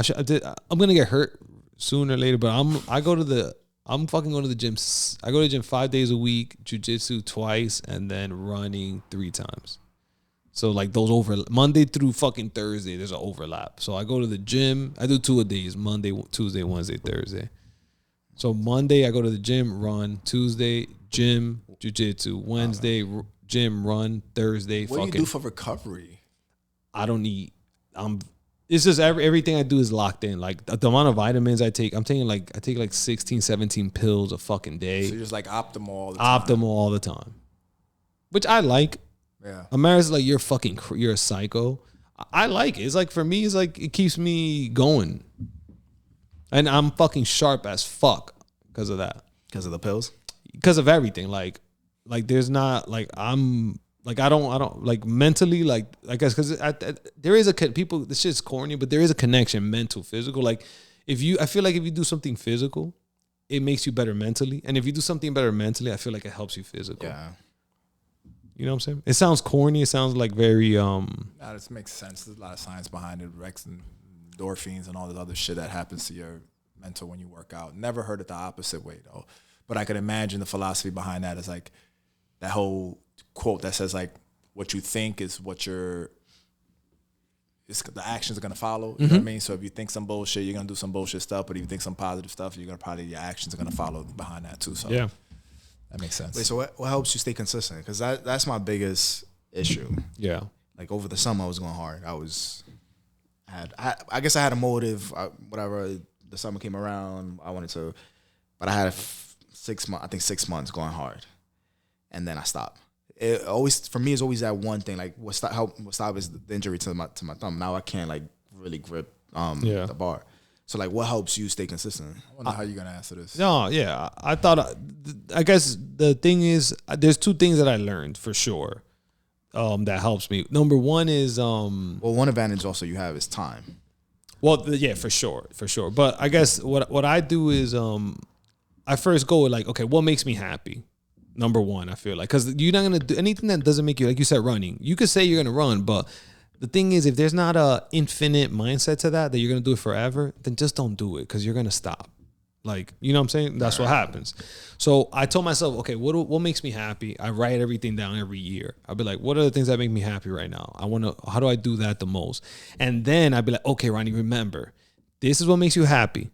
You have research to showcase, like, this is what makes you happy. So then, like you just did it, is I tell myself, all right, from now on, when you're going to do these things that you lined up, it makes you happy whether you like it or not. Like, it just is. So then you got to separate how you feel at the moment with the intention. So you could tell, like I could be like, yo, I don't want to play with my fucking kids. But Ronnie, you like playing with your kids. So like, it doesn't matter how you feel. You're gonna go play with your kids, and that's it. There's no, I don't negotiate with myself. Right. I let myself be a little bitch and whine. So I'll be like, you can whine, go ahead. Fucking hate this shit. Fuck this bullshit. It's just fucking stupid. But you're still gonna go do it. And that's it. Like, shut the fuck up. You're gonna go do it. That's how I do it all the time. Man, I don't know. For me, it's hard. Not that it's hard. I don't know. I fold quick. Do you want to do it in a particular way? I like working out. Like in our early 20s, we used to work out every day. I know, but I guess my question is, are you the type to be like, yo, if I like right before you work out, like right before you start that process, do you go shopping and buy workout clothes? Do you like setting yourself up? All right. I only ask because it seems like in the summertime you have more time, therefore you take advantage of it. Then you have these things what I used to do, like if I can't do it 4 days a week, I'm not doing it because it's not worth it. That's one of my issues. And then you need to stop that. It's just I have the us going 5 days a week. No, and when I break that cycle, that doesn't maintain one. My whole thing is don't stop jiu-jitsu. That's literally it for me. And if I go a week and I don't do it at all, I feel weird. I think that that's one of the things that is happening. I'm setting myself to the expectations I had before, right? Like in my 20s. Those are that's sort of the standard. And every time I don't meet that, I'm like, yo, fuck this shit, whatever. Nah, try to look at it too. Like if you plan on doing something forever, right? What's a week that you take off? If this is a forever thing. If you tell yourself, yo, I'm gonna be fit from now on, that's it. Then take away the pressure of like the short term pressure because you're gonna do it for so. I don't plan on never stop working out, so I'm just like, if my leg is sore, I'm not gonna work out today. I'm not scared because I'm doing this forever anyway. Correct. Yeah. So I think that's, and then this fucking there's always something that Because the injury happened when I was being consistent, when I was forcing myself, when I was waking up at 6 a.m., going straight to the gym before work, working out. If I missed, I'll come back or I'll start doing shit at home, like going up and down the stairs. Let me just shit on Jerm real quick. His job pays him to go to the gym. Yeah. Shit. That's a lot of shit. There's no reason. That's recent. That was recent. I was over the summer that they did that. Jeremy, go to the gym, bro. No, I was going. It was this injury. Yeah. What I'm thinking is I want to run now that I can. This hand is not going to be able to start running, but I got to train myself because I don't like running, so I got to figure it out. No, it sucks. I hate fucking running. It sucks. I don't know. I could run down back and forth, but I hate running. It sucks. And I do it. Yo, you guys been playing ball or not? Manny stayed telling me about it. I'm scared. Fuck, we gotta. Oh yeah, I gotta go. I gotta meet up with Manny and go. I went to see Niall play soccer. Like a month ago. Oh, he's nice. Yeah. Yeah. He's in like a serious school for soccer in Jersey. Like It's like a very like prestigious like league that they're in. I went to go see them. Yeah, like there's like 3 of them that apparently like everyone's very bullish on. Like Niles being one of them, and 2 other kids. There's one kid out of that 3 that's like, I'm like, it's like watching Ray Ray. Like, you know what I'm saying? He's playing at a different speed, this kid. I'm like, I'm like, who's that? But it's cool. It was cool. I got to see him play. Now me and now are pretty cool too. Like me and him get along really well, so I like seeing him. And then we went to have brunch. It was cool. I got a while without meeting up with Manny too. Him and I weird. He hits me up on his way to Yonkers. I'm like, yo, Jerm, what you doing? I'm like, nah, I'm over here every single time. We never plan anything. Oh, it just happens? It just, when we meet up, it's just, I guess it happens. Old school, man. It's funny. I need more, bro. I can't. Yo, when can we chill? I got 2 months from now. You want to book it right now? Book it quick. Yeah. Oh, man, that is hilarious. That's the only way, bro. I remember when you told me that. You were like, yo, it's down on my calendar, doesn't exist. I was like, what the fuck are you talking about? It might have been a couple months later. I was like, yo, if it's not on my calendar, it does not exist. You become that. Like, you said, what, we were going to do what? Did you send me a calendar invite? Then it never happened. Well, right away for this, I'm like, let me get y'all emails, bro. Let me get updated emails to make sure that you get the invite. Because if not, this is what happens, man. How's Olaf doing? I mean, you guys talk to him pretty often, so. I mean, he probably told you the same shit, you know. Yeah. The mix of all he got it promoted. He's a sergeant now. So yeah. Tell me about that. But he's in the bottom of the totem pole again. So it's kind of like he takes the worst shift all the time. So he's overnight again. He has to work his way back up through that whole process. And same thing. He'll be like, I'm just caught in the routine, man. Fuck, all the same shit. But he's nice in jiu-jitsu though, right? He's a purple belt. Yeah. I would hope so. I mean, assuming that they're not promoting on a lo fuck it. Like purple was before black? Yeah, it's purple, brown, and black. Yeah. So he's pretty up there. Yeah. And he's been doing it. How long you been doing it for? I only got 1.5 years. Yeah, he has at least like 3 or 4 years doing it. Which is not a lot. No. He has so much more to learn, but it's enough to fuck you up. Yeah. Like, he'll fuck you up. Actually, we have to set up another rolling session. Yeah. Nice. I'm down. I like to see. There's a guy that wrestles that he used to be like a college wrestler. He's in our thing now. I try to roll with him as much as I can because like the way he does everything, not jiu-jitsu. It's fucking crazy. I was like, yo, bro, everything I learned, you're destroying it. So like that's why I would love to train with you guys because I'm sure we're doing things completely. You're gonna start different. competing? I don't want to compete. I am 2-dimensional. So there's like mid game, right? And then there's like on the floor, I don't stand. My knee I've tried to stand 3 times, twice I sprained my knee. Cause as soon as if someone catches me with one leg up, my right leg off the floor, and they somehow have to like hold the burden of my knee will literally like sprain. It's the torn ACL. Your knee is you're scared of the not scared. It just I don't give a fuck. It just because my ACL is completely. So it's not mental. Is my question. No. I'll do I know it. For a while, you were like very self-conscious about your knee. That was my right knee though. Okay. Because that was a surgically repaired one. So I was like, I don't know if it's the same, but it was fine. My left knee, I have a complete tear still. So as soon as I put any pressure on it, it literally just like shakes and it just collapse. So I want to compete, but then I'm like, I don't want to. Worth it. It's not worth it. Yeah, and you're considered like a bitch if you pull guard. Like basically, pulling guard is like, let's say me and Berto about to start, and I just sit on the floor. They're like, "Oh, you a bitch." Now that mind you, jiu-jitsu is built off of the floor. Yeah, and now all of a sudden to do jiu-jitsu, you a bitch. That's my weird. I get it, but I'm not. I don't want to stand. Like I'm not. I don't care about it that much to like make a stand. You know, I'm just like, nah, it's all good. You competed. How that went? I've loved it. Nerve-wracking right before you just got all the. Yeah. And then all of a sudden you're gonna go hard, but at least for me, it's like I've always been told I'm the big guy. Oh, you're a big guy, you're heavy-handed. So I'm very self-conscious of that, right? So I want to go hard, but not so hard that people feel like I'm trying to hurt them. But man, they're going like they're trying to hurt you. And that's the first thing Olaf told us. You feel that hit, you wake up, and I'm like, oh. And in Let's my mind, I'm like, it's go time. I lost in my first competition. The first guy beat me off a mistake that I'm in.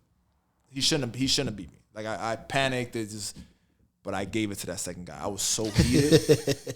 And I cooked him. You know when you're on mount and you're just like you're not going I can get you anywhere. out here in a minute, maybe 30 seconds. And I wasted all 3. It was 5-minute rounds. I was up there for like 3 minutes just cooking them. There's nothing better. You can tell he was like waiting to tap, and I was like, nah, I'm just we're gonna stay right here for a little bit.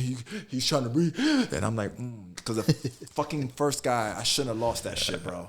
So I took it out. Wait, so does size matter? Like, I think there's a point where you can't be good enough for the weight, right? Like, say again. So like you can jiu-jitsu allow you to use leverage up to like, I don't know the certain pound, but let's just say like I can use my skills for like 80 pounds or 60 pounds. But there is a point where like it don't matter how good your framing is or whatever. Like the dude is just like there is a limit. Gotcha.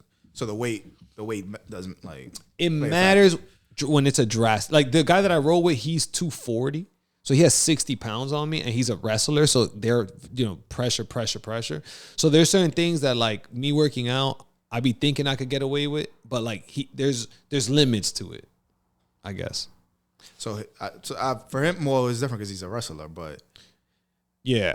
But his weight does it give him an advantage? I guess that's my question. The weight gives you an advantage, but if let's say you're brand new, you have to feel it. Yeah. Like I went with somebody today who maybe has 60 to 80 pounds on me. He's a big guy, but he's new. Also, he don't know how to use his weight. So he doesn't know how to use any of it. So I'm flinging him around like a baby because you can tell it's like, oh, why are you doing that? And it's funny because now I imagine like when I thought I was doing okay, and people were flinging me around, I'm like, oh, this is probably shit. But so the weight does matter. It matters even more if you know what you're doing with your weight. Then it matters. So like if you and I were at the same skill level, and I had 80 pounds, even 20 pounds on you. Yeah, we'll play. That's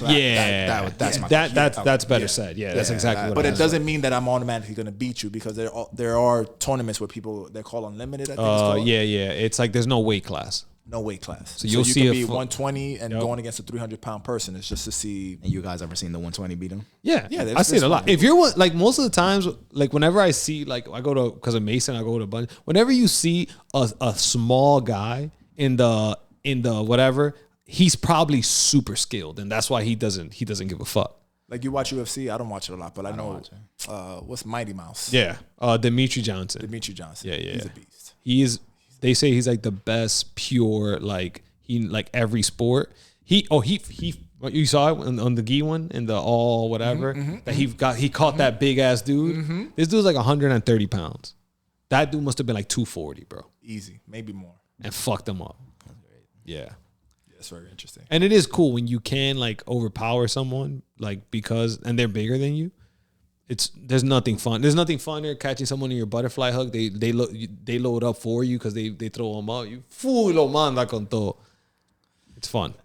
I want to do it, but it's fun. I don't know, man. Fuck jiu-jitsu. I want to learn. I want to. Just try to stay consistent with something, and then the jiu-jitsu will come later. Because if you try to do jiu-jitsu and you try to finish it, you're gonna go back to that same. Oh, I can't do it every day. And sinking place. Yeah. Find something that you can do consistently, and then jiu-jitsu there's an opportunity to open up that you're like, yo, Saturdays I'm free. Make it happen, man. Make it happen. That's all I try to do. I do too much already at work that everything else I try to like balance it out as much as possible. And Monday, I'm tight that I can only go on Mondays. Yeah. 2 hours rolled, man. I had such a good time. Me too. And I was smacked. What do you mean? Makes sense. Lately, I just been going. I roll high. Lately, that's a thing. There's like a league. I don't know if it's still a thing, but where everyone smokes together in Cali, and then they all compete. It makes sense, right? It's like. And do you have you tried it? When I rolled at your thing, what I was drinking. Yeah. Was lemonade with the sugar that I make. That's fun. So that whole time I was. Where you put the bottle? It's right there. Oh, it's right here. They don't sponsor us, so we want to keep it. On the low, it's 5:30. Oh shit. Look, we get 2 hours and 30 minutes. Let's go. So I can make reservations. You want to wrap it up? Let's do it.